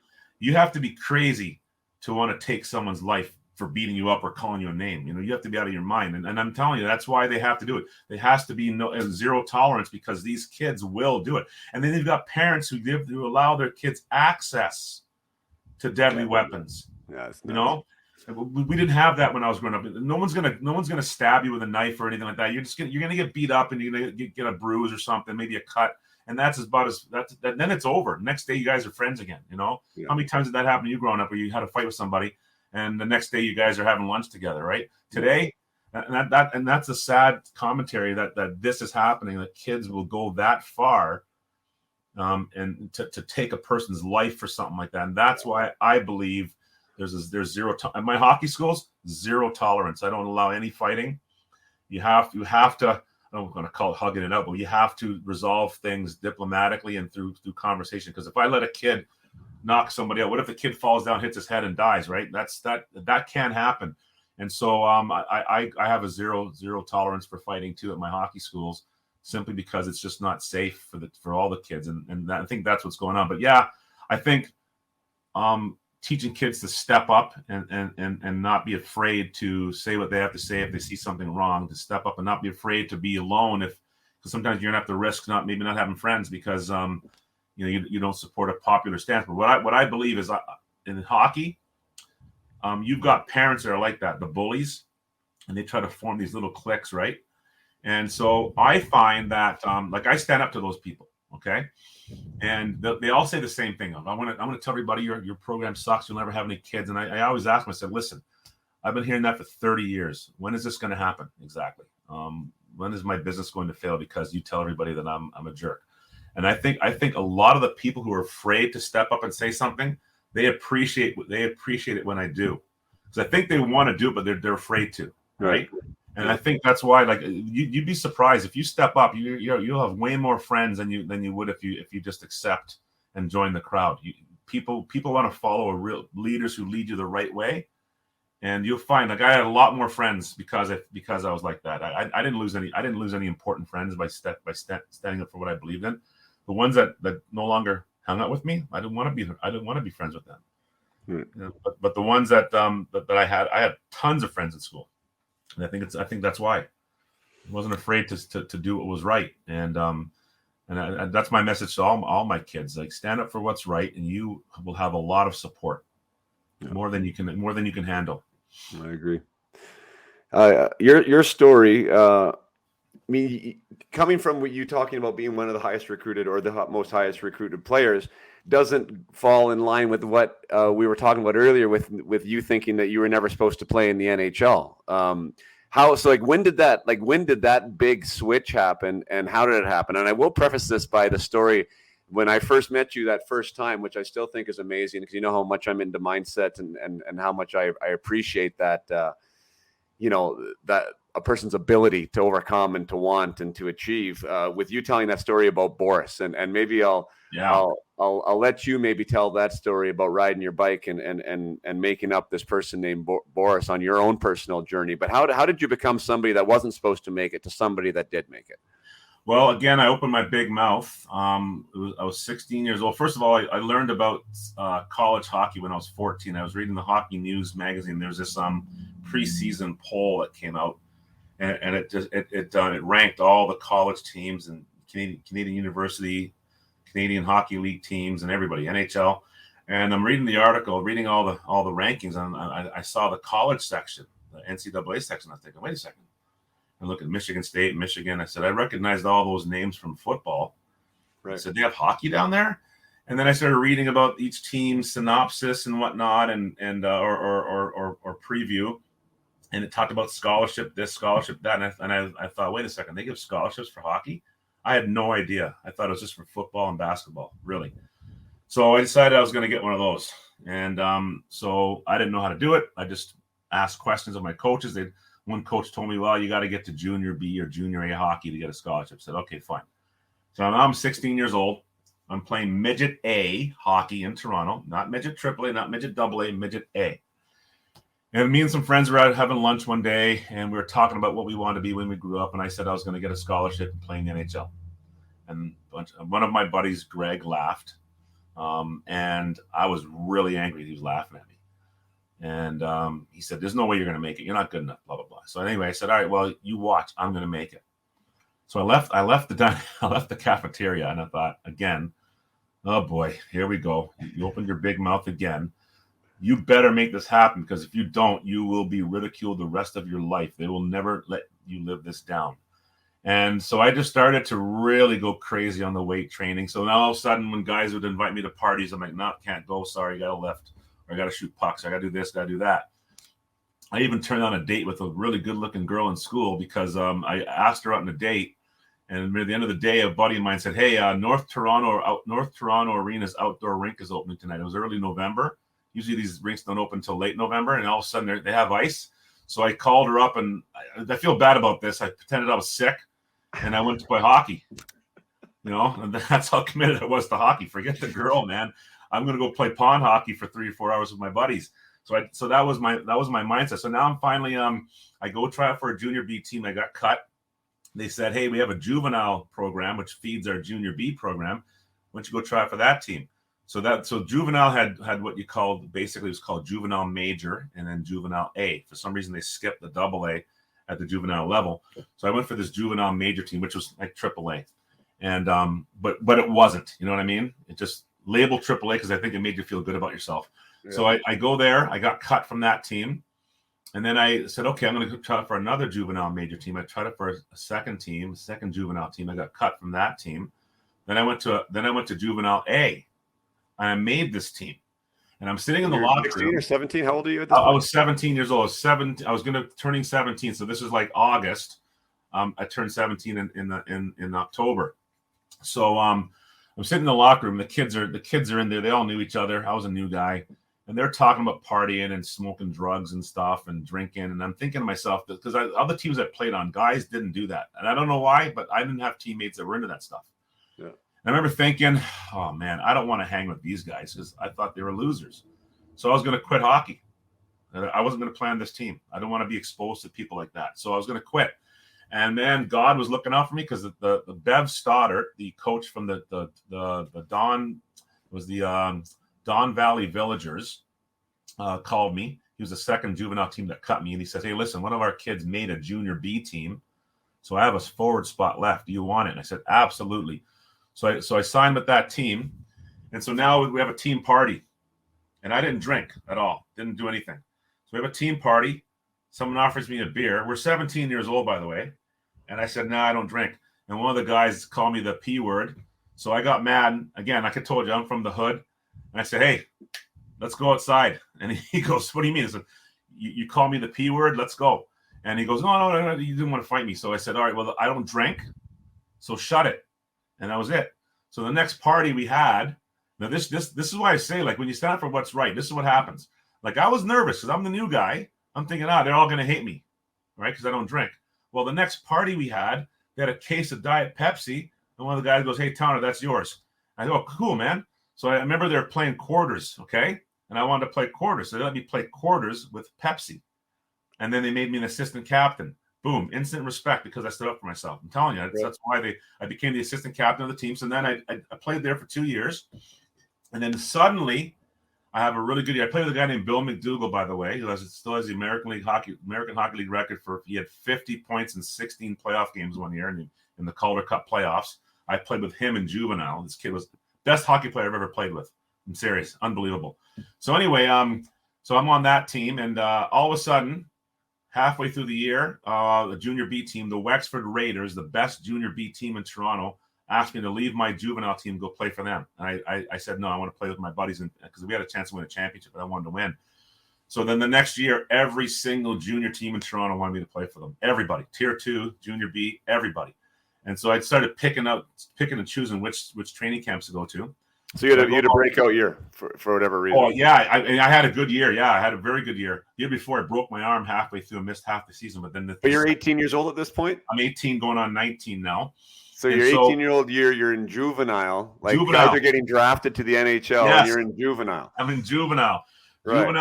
Juvenile. I remember parents on that team, telling their kids, "Hey, just be realistic, just go to university." And I remember I did do this. There was a couple of my teammates that were way better than me, and I actually convinced them to listen to their parents because I didn't want them going to tryouts and competing against me because they would have been selected over me for sure. I'm serious. I was like, "Yeah, your parents are right. You should start university next year, man. You shouldn't forget hockey. Come on." And so that was my sinister plan, eh? Like, I was so afraid that these guys, if they showed up, I swear to God, they would have been selected over me. I know it. So I ended up making these teams, right? And I did really well in preseason. I was averaging 2 points a game in preseason. And then I ended up getting 3 offers after my first exhibition game in Junior B. I got 3 offers, and suddenly the 3 offers quickly turned into 15. And all of a sudden now I go to school, right? The guy that was laughing at me, he's still one of my very close friends to this day. I brought all these letters, these offers with me. I think I had 10 of them. And I get to lunch, right? You're going to howl when I tell you this. I took them out one by one. I laid them down. And I go, "Hey, guys, I got 10 offers here. Which one should I go to? Should I go to Cornell, Princeton, Harvard, RPI, Michigan? What should I do? I don't know what to do." And this guy, his jaw dropped. I said, "Yeah, I'm confused." So I that was my message received. Shut the hell up, Bobby. I'm going to call him Bob. And I selected RPI. I wanted to go to a school that was the number 1 team in the country. It was a great school academically. Adam Oates was there. I wanted to be tutored by him because he was going to be a senior my freshman year. And then sure enough, what's he do? He signs with the Red Wings. No one signed early in those days. Everyone played 4 years except this 1 year. All of a sudden, I think 15 underclassmen signed, and they were getting $1 million contracts. Right. Like, when the league minimum was $80,000 back then, these guys are getting $1 million deals, $200,000 signing bonuses. It was ridiculous. It caused a big upheaval in the hockey market, right? It went crazy. And so Oatsy signs with Detroit and leaves. And then the goalie left. He was a sophomore. He's going to be a junior. Best goalie in the country. He left. He signed with Buffalo. A few other guys left early. And all of a sudden now the team stinks. And I'm coming as a freshman. I was told I was going to be a third liner. Suddenly, you're going to have to upgrade you and move you up. I said, whoa. I'm not ready for that. And I struggled.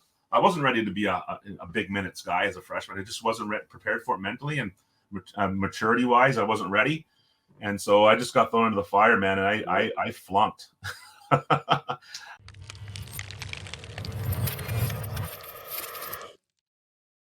Just take another quick break here to talk about what's going on at Up My Hockey. If you are listening to this when it just gets released, we are talking spring 2022. I am just launching my summer programs, my hockey programs out here in Vernon.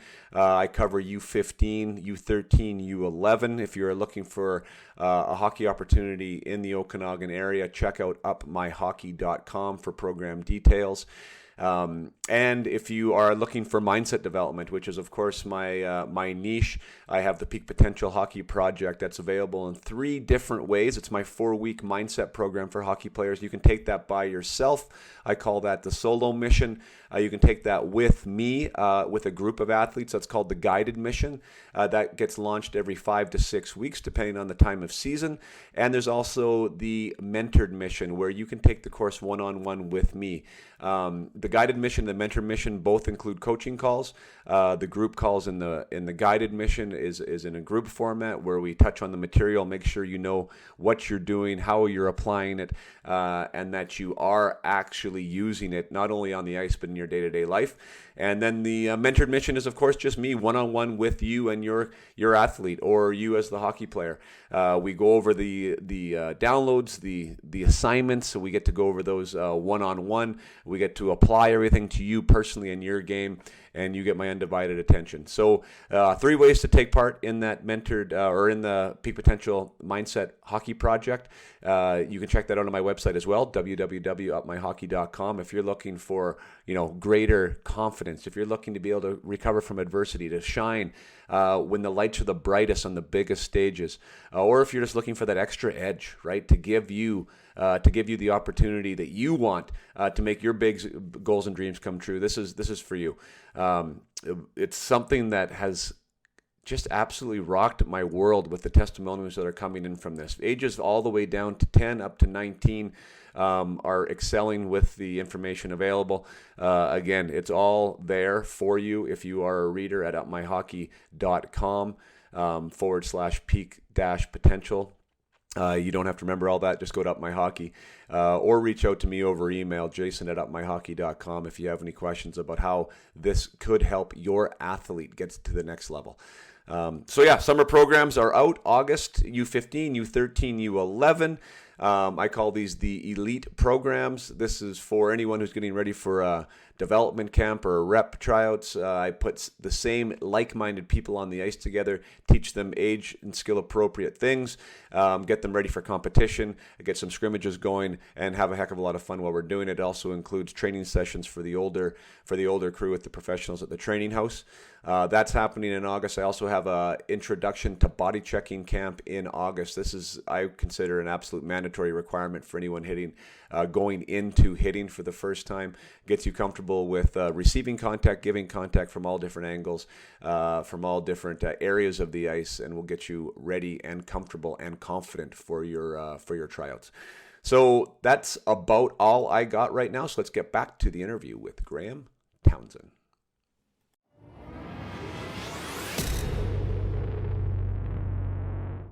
Where did boards come in? Like, you obviously had like a penchant for taking care of your business and dreaming big. But where did you make up that persona? Okay, so I have a buddy in school. He says, "Hey, listen, Chesswood Arena has 6 hours of ice, 9 a.m. to 3 p.m. Monday through Friday. It's $5. You can go play pond hockey for 6 hours." So I go, "Okay, fine. I'm doing that." This was all summer, and so what I did is I went to work and I asked for the late shift, so the 4 to midnight shift. No 18 or 19-year-old kid's going to take that shift, but I took it because I needed time to be able to skate all day. And then so I went and skated till 3 o'clock, showered, hopped on the subway, went to worked from 4 to midnight, got home at 12:45 a.m. every day, and now I had to lift weights. I didn't have time to lift because I was on the ice for 6 hours, right, from 9 to 3. So I'm on my balcony. I have this little light. That I didn't have an extension cord, so I had this lamp that could just reach the threshold of the doorway to my balcony, just enough light to barely see. And I'm lifting weights at it's 1 o'clock in the morning, 1:30 a.m. and I'm lifting weights, And many times I was tired, man. It was a long day. I had an 8-hour shift at work, 6 hours on the ice, and it's a long day. And now I got to work up for 2 more hours, right? And so I'm sitting there one time in between sets. I'm looking across to the western part of Toronto. You can see the horizon sort of, and then I remember thinking to myself, what am I doing this for? Like, there's not one kid in this city lifting weights at 2 o'clock in the morning. And nobody would fault me if I went to bed right now. And I said, no, I can't do it. I can't quit. So I just did another set. So finally I started getting bored. And I'm sitting there one in between sets. I'm looking west. And okay, I'm a weirdo. Okay. I love birds. I love hawks and eagles. I love these birds. Okay. So I imagine myself being a hawk, and I'm flying across Canada. Okay? This is so weird. I'm flying over Manitoba. Okay, there's Alberta. I hit BC, beautiful mountains, and this is going through my mind. That's very vivid. And then I said, okay, if I keep going, I'm going to hit Russia. And back then they were our biggest rivals in hockey, right? The Soviet Union. So I said, okay. And then all of a sudden I said to myself, you know what? Right now I want to quit. I want to go to bed. But it's 2 o'clock here. It's probably 2 p.m. in Russia. And there's a Russian kid right now that's lifting weights. And one day I'm going to meet this guy at a tryout, and I'll be damned if that guy's better prepared than me. So I did another set, banged it out. So that's how I did it. That's how I formulated this idea in my head that there was this adversary somewhere out there. I'm going to meet this guy eventually. And then I get bored. Like I told you, I got ADHD. I'm sure of it. And I got bored. So then I decided I'm going to make this a real human being. And I thought to myself, who's the most fierce, vicious Russian that I know? And it's Boris Mikhailov, the famous captain of the famous Soviet Union teams from the 80s. This guy in the Summit Series, when Bobby Clark was breaking ankles with his Louisville slugger stick, he stood up to every Canadian, wasn't afraid of. A lot of the Russians ran for the hills when our guys started getting violent. Not this guy. He'd go nose to nose with anybody. You ever seen what Boris Mikhailov looks like? Like his face has been through hell, and he just doesn't care. He's a grizzly old man, and I said, you know what? That's Boris. And one day, that guy is going to be waiting for me. So I named him Boris after Boris Mikhailov. And so every time I thought about cutting a corner, if I thought about eating something that wasn't right, drinking a beer or whatever, alcohol, Boris isn't going to do this. Boris is not. He's going to turn down this alcohol. Boris is going to go to bed at 9 o'clock. Boris is going to eat the right foods. Boris is going to do an extra set. He's going to go skate for an extra 2 hours today. I kept on telling myself that this Boris guy was going to do all this. And that's what kept me going. And I'm telling you, man, I met a lot of Borises over the years. And I was ready for him every time. I met a lot of Borises who come in, this guy's taking your job this year. Oh, yeah? Don't think so. And that guy ended up losing, and I won because I was ready for him. I knew who he was going to be 10 years before I ever met him. And that's where the whole Boris philosophy came from. And so we have this philosophy at my hockey camps. It's all, beat Boris. I got to beat Boris. And Boris could be anybody. Boris could be a drug addiction. Boris could be, a bad relationship. Boris could be anything. Anything that's going to get in the way of you being successful, that's your Boris, right? And you have to be ready for that thing or that person. And you've got to be ready to beat them. And everything you do every day is preparing you to beat that thing or person or whatever it happens to be. And so that's sort of we just preach that to all of our kids, This is, and some people, I remember seeing a basketball story where this parent taught his kid, he called it the beast. The beast is going to be waiting for you. So I'm not and who else thinks that way too is John Madden, the hockey player. Yeah. I read an article about him, and he didn't call it Boris or the beast. He just said there's going to be someone waiting for me on the other end one day. I remember reading that article. Oh my God, I'm not the only person that thinks this way. It's sure so you cool though, man. Like that's sure you do too. That's well, yeah. I mean, I had my wars. I had my wars in the basement. Like I remember training. Obviously, like no one's there, no one's watching. Yeah. Can easily get off the bike. Legs are screaming, pool of sweat underneath your feet, right? And there's just something there that just drives you. That's like, no, not now, not today. And so I mean, I think performance. I mean, we all have some level of that I think kind of Joe Public maybe doesn't have. I think that there is a level of that. I don't know what it is, what it's called, where it comes from. But that level. Like, I love that. Like, I gave me goosebumps again. Like, I mean, you're skating, and this is 18 years old when you're playing juvenile, and everyone would have told you you're a fool for spending that much time dedicating that, and you're going to work and lifting weights, man, thinking about Boris. You can't blame them, because it's actually more logical to quit in that situation, because they're honest. I bet you, looking back on that juvenile year, there were 3 of us that went on. So I ended up meeting another guy in junior. He played on the worst team. So this guy played on the team called the Mississauga Terriers. I swear they must have gone like 2-28 on the year. Mm-hmm. He and I ended up playing on the same junior B team together. He got a full ride to Northeastern, and I went to RPI, of course. So there's a guy that was on a worst team probably in the entire country. Like, I swear to God, they won maybe 2 or 3 games all year. And he didn't quit like that. I'd like to hook you up with that guy. His name is Martin Rouse. I'd love to hear his story, because I'm thinking to myself, like, how the heck did Marty not quit hockey after playing on a team that only won 2 or 3 games all year, and then he ends up going to Northeastern on a full scholarship? This guy's hilarious, Jason. You won't believe this. Okay, so the Clarkson coach calls me one day. He's going to come and see me before a game. So he meets me in the lobby of the rink. Right, I get there a couple hours early. I'm sitting in the lobby, and this is hilarious. So I'm sitting down. He's telling me all about Clarkson University. Martin Rouse walks in. He's a D-man. I'm a forward. Martin Rouse sees the coach talking to me. He sits beside us. I swear he did this. He goes, "Hey, you giving this guy a scholarship?" And the coach goes, "Yes, we are." He goes, "Well, what about me?" And he goes, "Well, we'd like you to come visit Clarkson." And I start singing to Marty, because he's raining on my parade right now. I go, "Marty, get out of here." So he leaves, and Clarkson brings him in on a freaking recruiting trip. And because that ball got rolling, other schools jumped on the bandwagon. He ends up going to Northeastern, and he was a good player. I'm not saying he didn't deserve it, but he pushed himself on this coach, and he made it happen. Like, I would love to hook you up with Marty Rouse. You have to talk to this guy. No.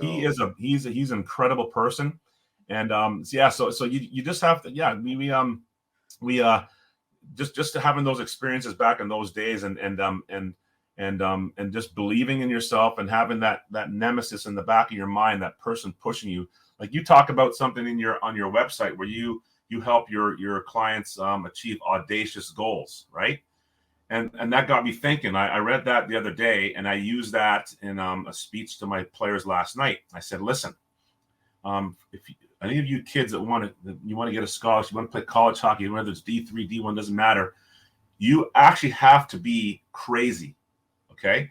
And I explained that to him. I said, "Listen, like, because I was gonna make them do this drill yesterday that was just insanely hard, and a few of them rolled their eyes. And I said, listen, a normal person who's asked to do this drill is going to roll their eyes, because you have to be crazy to actually want to do what I'm going to ask you to do right now. You have to be insane." I said, I used to feel out of place. I used to feel like something was wrong with me until I'm sitting in an NHL locker room one day. You know, you talk all the time with your teammates, you talk about your past and all this stuff, and you learn about each other. And I sat there and I thought to myself one day, I swear to God, I thought this. I said, all of these guys in this locker room are nuts, because that's why they're here.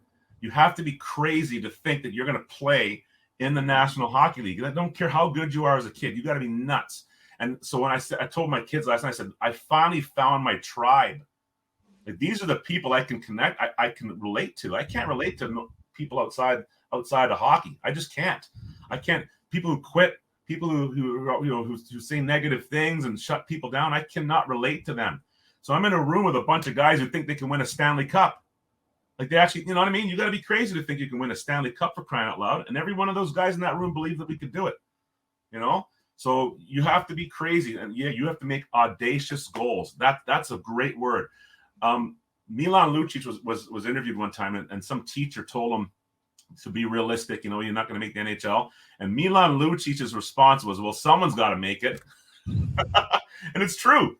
They have to find something like 800, 900 people to put on those jerseys from those 32 teams. Someone. And even if they can't find good players, they're still going to find someone to wear those jerseys. Yeah. If all of a sudden the only thing available was a bunch of crappy hockey players, the NHL would still exist. Yeah, you know what I mean. So yeah, you just got to be crazy to think you can make it. And you know, and I love that line on your website, audacious goals. That's awesome. You got to have them, but what I like the steps between though is the thing, and you even said it earlier when you mentioned about like, do your actions align? And that's something that I say to my clients all the time. Like, do your thoughts, words, and actions align with your goals and dreams, right? So you can have these audacious goals, but I think the words are easy, right? Yeah. The words are easy, like, and like my son, right? My oldest right now, I'll just use him as an example, and he wants to play in the NHL, right? I mean, that's what he wants to be. He wants to be a hockey player. I love it, right? What I'm trying to get through to him, and he's only 12, right? So it's not like, I want to have someone driven to the his hands are bleeding because he's shooting pucks all the time. But there needs to be a connection there between making that happen, right? Yep. And what it's going to take for that to happen, Yep. right? And it's going to manifest and it's going to evolve in its own way and in a time, age appropriate way. But saying it's easy, right? Like you being on that balcony because you believe that's what you want at 2 a.m. after 8 hours of work and after 6 hours on the ice, like, that is aligning your thoughts, your words, and your actions with the goal and dream. And that's the part that's missing for the vast, vast majority of players. They think they want it, but they don't really want it that bad. Yep. It's funny because you just made me think of something. I was getting up at 8:30, have some breakfast. I'd have to get on a public transportation and get up by 9 to get to the rink. By 8. Let's say 8:30, 7:30. And I had to get on the road by 8 o'clock to get to the rink in time for a 9 o'clock skate, right? So let's just say I'm up at 7:30. I wasn't getting to bed until after my workout, which is usually, let's say 2. So you're looking at 5.5 hours sleep, right? So let's just call it 5 hours for argument's sake. So that's a 19-hour day, right? And I've got kids that come to me and say, well, I don't have time to shoot pucks. And so I ask them, well, why don't you run through your entire day for me and let me know what you've been doing all day? And they'd run down, I get up, eat breakfast, brush my teeth, blah, blah, blah, go to school, get home at this time, do homework. And then I point out, well, you've got a 3-hour window every day. And you tell me you can't stay kennel for 30 minutes. And I said, what are you doing during that 3 hours? I said, I know what you're doing, but why don't you tell me what you're doing? And of course, it's video games, it's social media. That's what they're doing for those 3 hours, or watching TV or whatever. So there's plenty of time to fit these things in. There's actually more time than you need, but it's like you said, it's the actions that don't match the goals. And the guys that are there now that we're all watching every night in the playoffs, those guys they made the time. They use that 3-4 hour window every day to make themselves better at their craft, at their chosen future profession or whatever. And that's why they're there. And You did it. I did it. All of our colleagues, friends, adversaries, they all did it too. Well, you worked I love that. I love the journey and I love the funnel because in all the conversations that I've had too, and I mean, sounds like you had to work. Like if you didn't work the way you worked, it sounds like you wouldn't have made it.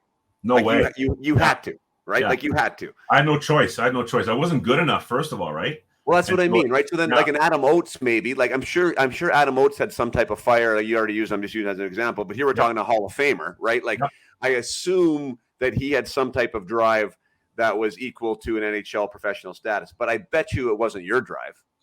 Yeah, well, the funny thing with Oates is that there's another great story, which you should talk to him too. So he's a guy that was playing Tier 2 junior in Toronto, and I remember I used to go to watch him play. He played for the Markham Waxers, and so what I would do is I would position myself near all the scouts. Back in those days, they all wore trench coats and had notepads, so I'd stand near them and I would hear them talking. And the reason I did that is I was curious as to what they were looking for, because I figured if I could give them what they're looking for, it's going to help me, right? So I remember them talking about Oatesy.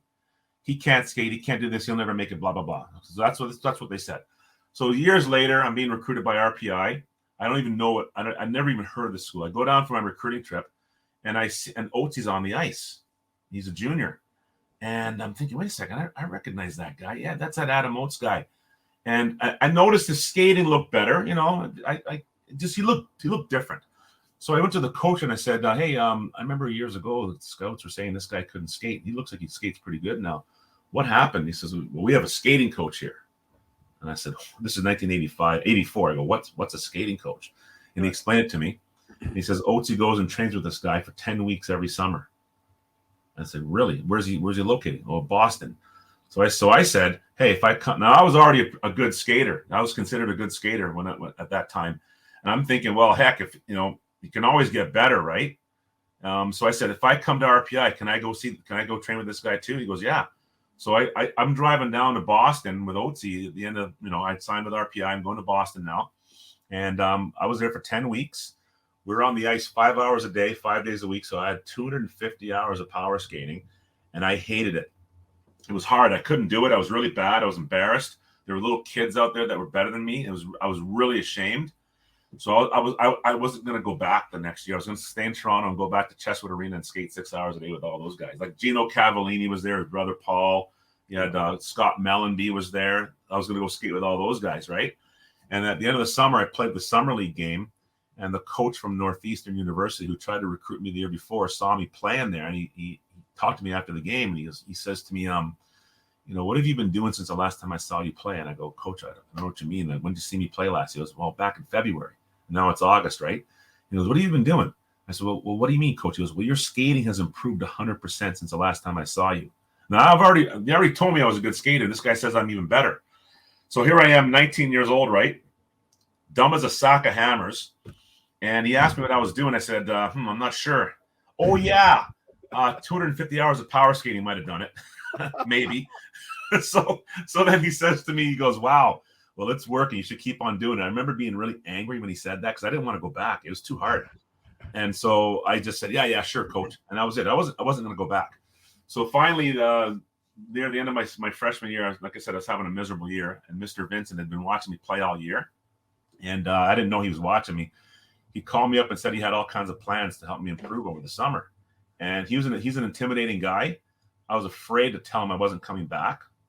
So I agreed to go. And then I remember hanging up the phone. I kicked my chair. I tossed my desk. I was swearing. I was so mad. My roommates were like, what the hell is your problem? I go, I don't want to go back to this guy. Now I have to go. So as the months went on, I decided I was stuck. I had to go. I had no choice because I told him I would. And I decided, you know what? I'm going to have a mature attitude. I'm going to really try hard and make this happen. And sure enough, I learned a lot that summer. And man, oh man, I'm doing it now for a living. I'm teaching skating for a living now because of Mr. Vincent. But I sucked it up, and because of it, I'm the only guy in my class who played the National Hockey League. We had 3 guys who were drafted. I was undrafted, and I'm the only one that played in the NHL. And I know it's because I'm the only one that did this every summer. The other guys didn't do it. So I know it's because I spent it was hard, 10 weeks away from home. I would much rather be in Toronto because Toronto, as we all know, is a center of the hockey universe, right? It would have loved to be in Toronto, but I need to be in Boston, and I'm glad I did it. It really paid off. Yeah. No, that's wild. I mean, I just going back, the connection I want to make, I was talking with Brad Larson, now head coach of the Columbus Blue Jackets. He's been a guest on the podcast before, and he said when he was in his role as an assistant coach, I remember vividly him saying this, like he would talk to guys at the NHL level, right? That would come into his office and say, they want more minutes, or they want this, or they want that. And so Lars would be like, well, he didn't name names, but he's like, I'll give a guy direction, right? On what he needs to do and how he needs to do it. And he's like, you'll be surprised at the NHL level how many guys are still doing it in 4 weeks. Wow. Wow. And he's like, he's like, we don't know why, like it's a bit generational. There's a few other things going on, but like for me, like I see the other side of that coin of like, my goodness, if we can teach our athletes now, like right now, the younger ones, right? Like the ability to persevere and play the long game, like not the short game, not the instant gratification game, and like dig in, like you were able to dig in, like that is such a massive competitive advantage now in this generation. Yeah. I think it's bigger than anything else, which is why I get so passionate about the mindset side, because skills can be learned, skills can be grown, but if you want it, and if you can figure out ways to devise that perspective or that plan or that strategy to kick ass when others don't want to, on your own terms, like, man, you can get there. Like I'm so passionate about that, because it even goes to that academy thing now, like the way parents want to plug and play everything. And I know this is almost counterintuitive, me talking about this, because I know you have hockey programs, as do I, but I try and leave space for my boys, lots of space, because they need to be able to cultivate their own passion and how they want to fit in there. right? Like if I'm taking them someplace every day and they have their skating here and their workout here and they have this here and they have that here, they just tune out. They just show up when you're supposed to, right? Yeah. Yeah. But like you, for instance, right? No one told you had to go to that 6 hours. No one told you had to lift the weights. Like that came from you. It was probably even the wrong thing to be doing, to be honest. You probably should have been on the ice for 6 hours. You probably should have been working out. But you did it because you thought it was right, and that was the way that you wanted to get to where you wanted to go. And I just think kids don't have that accountability anymore to their own process. Well, you're right. I mean, I think back to a story when I was with the Maple Leafs, right? So you talk about mindsets. When we were in San Jose, everybody was dialed in, and at the time when I was there, we were one of the top teams in the league year in and year out, and we had this mindset there. Like Joe Pavelski, for example, constantly asking you what you can do to get better, taking video of every one-on-one training session, and then going home and working on stuff like while his roommates are playing video games. And this guy was just a machine, right? So now we go from there. Our coaching staff went from there to Toronto. So I'll never forget this. It was the first day of practice in Toronto. We're on the ice at 10. So me, Rob Zettler, and Tim Hunter got on the ice at 9:45, which is typical. Usually we got on the ice early in San Jose. We moved. And you're coaching now? Is that what I'm the skating coach, and Hunts and Zetz are the assistant coaches in Toronto. They were the assistant coaches in San Jose, and I was a skating coach there too. So we all worked closely together, right? So get on the ice, we're moving pucks to different parts of the rink where we know the guys would want them, to have them have access to pucks before practice. And so we moved them around. So now it's 9:15, and we just stand there. And the sounds of the rink, the machines and everything, that's all you heard. And we're looking at each other.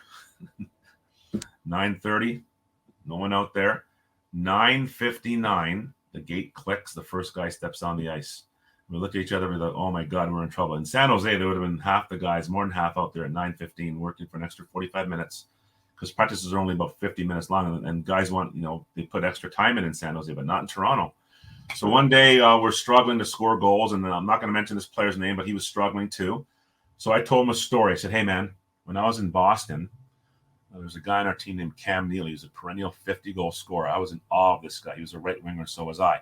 And he worked on his shot every single day. And I told him what Cam did. And I said, oh, I'm sorry. What I did first is I kind of tricked him first. Before I even told him this story about Cam, I said, hey, do you think you could score on 25% of your shots in practice today? He goes, yeah. I said, I bet you can. I bet you $20 you can't do it.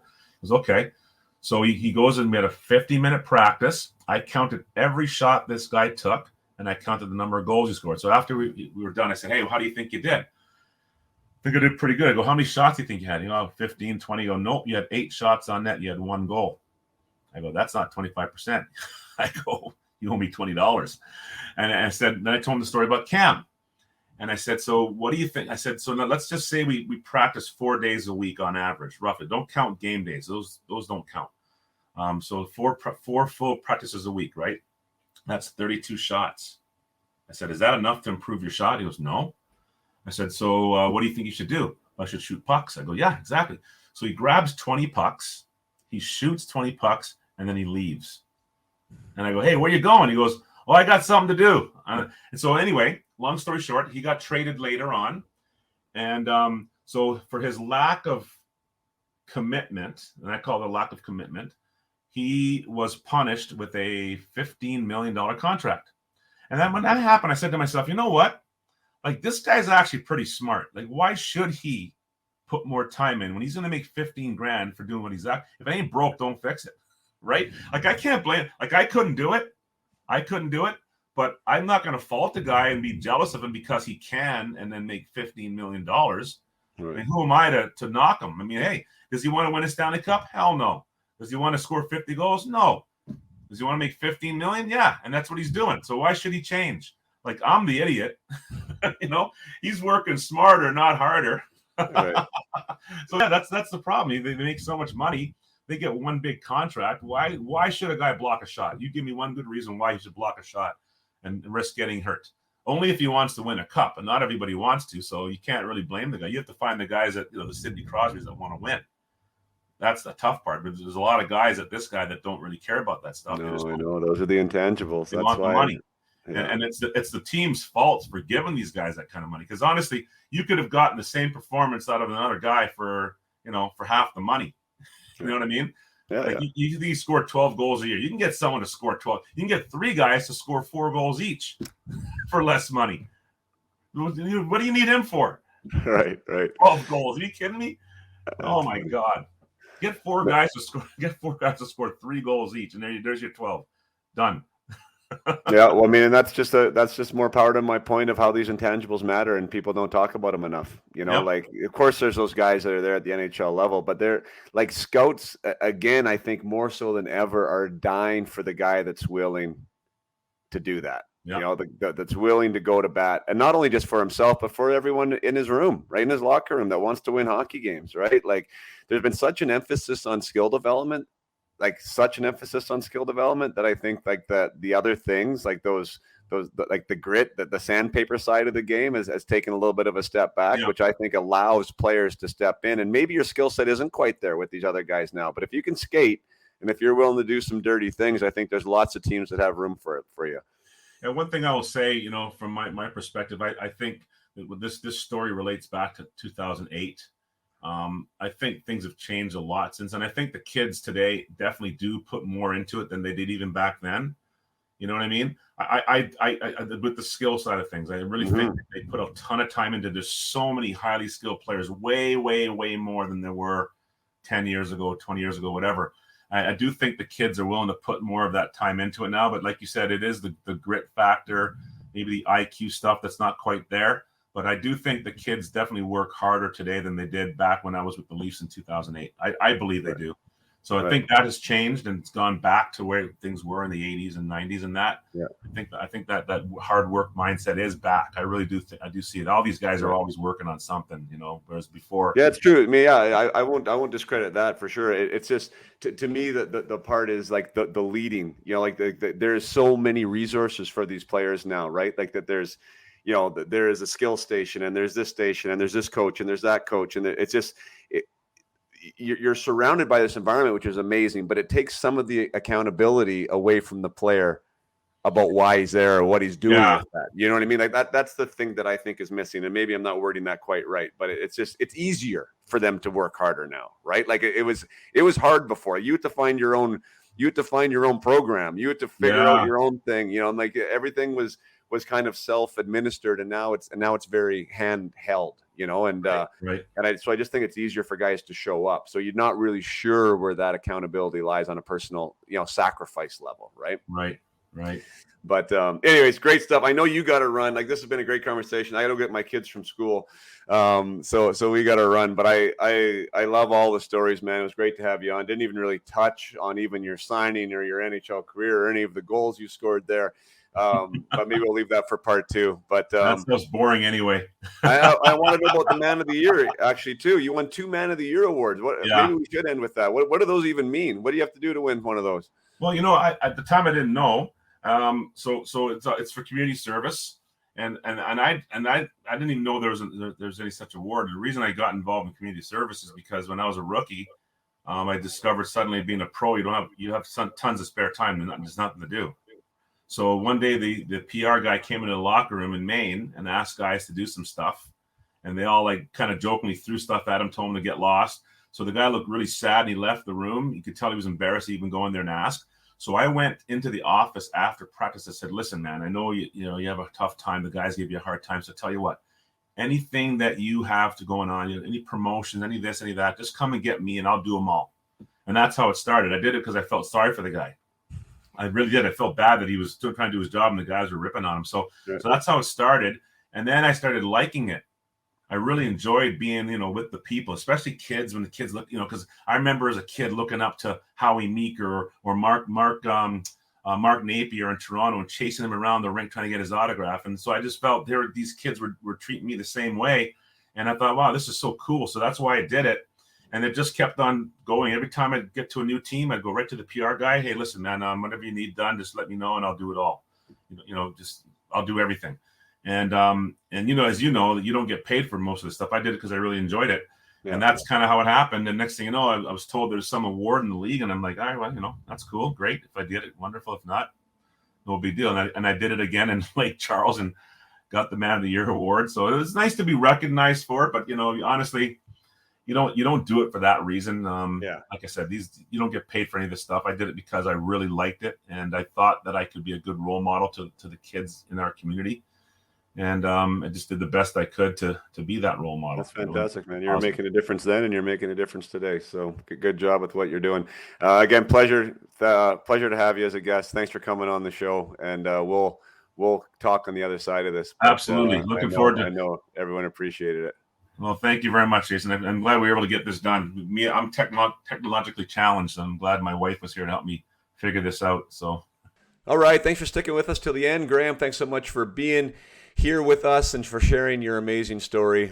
So much good stuff to unpack there. Like the entire Boris scenario just still blows my mind, that here's a guy that would find ice, go out for free skate 4 to 5 hours a day, find a job from 4 till midnight that would allow him to do that type of skating and that type of training, and then when he gets home, knows that he needs to train, or feels that he needs to train, knows that he needs to get stronger and get better, and he's out on his balcony from 12 a.m. to 2 a.m.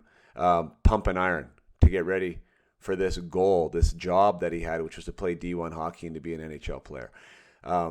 That type of want, that type of passion is so compelling to me.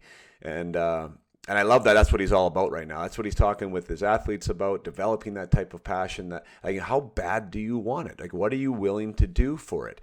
And those are the questions that I ask my clients too. And sometimes there's players that need more. Sometimes there's players that need a little less. But just to know that he was from that ilk, that mindset of, you know what? I am going to do whatever it takes. There is a Boris somewhere right now that wants my future job. And I will not let Boris have it. That's why I'm going to go and get her done. Whether it's 1 a.m. or whether it's getting up in the morning and going to skate for another 4 hours again. That's what Graeme was all about. And he faced it and he proved it time and time again. He always fought through. He always battled through. He always persevered. He was always able to get it done. And those were the moments that really galvanized who he was. And those were the reasons of why he got to where he got to. That type of commitment not only will improve your skill, will not only improve your hockey development, but again, it just makes you that much more of a desired commodity in the dressing room. People like people that put in the work like that are examples for others, that are pros. So, great guest, Graeme. You're fantastic. Love what you're about. Love what you're doing. Look forward to working with you in the future. And till next time, play hard and keep your head up.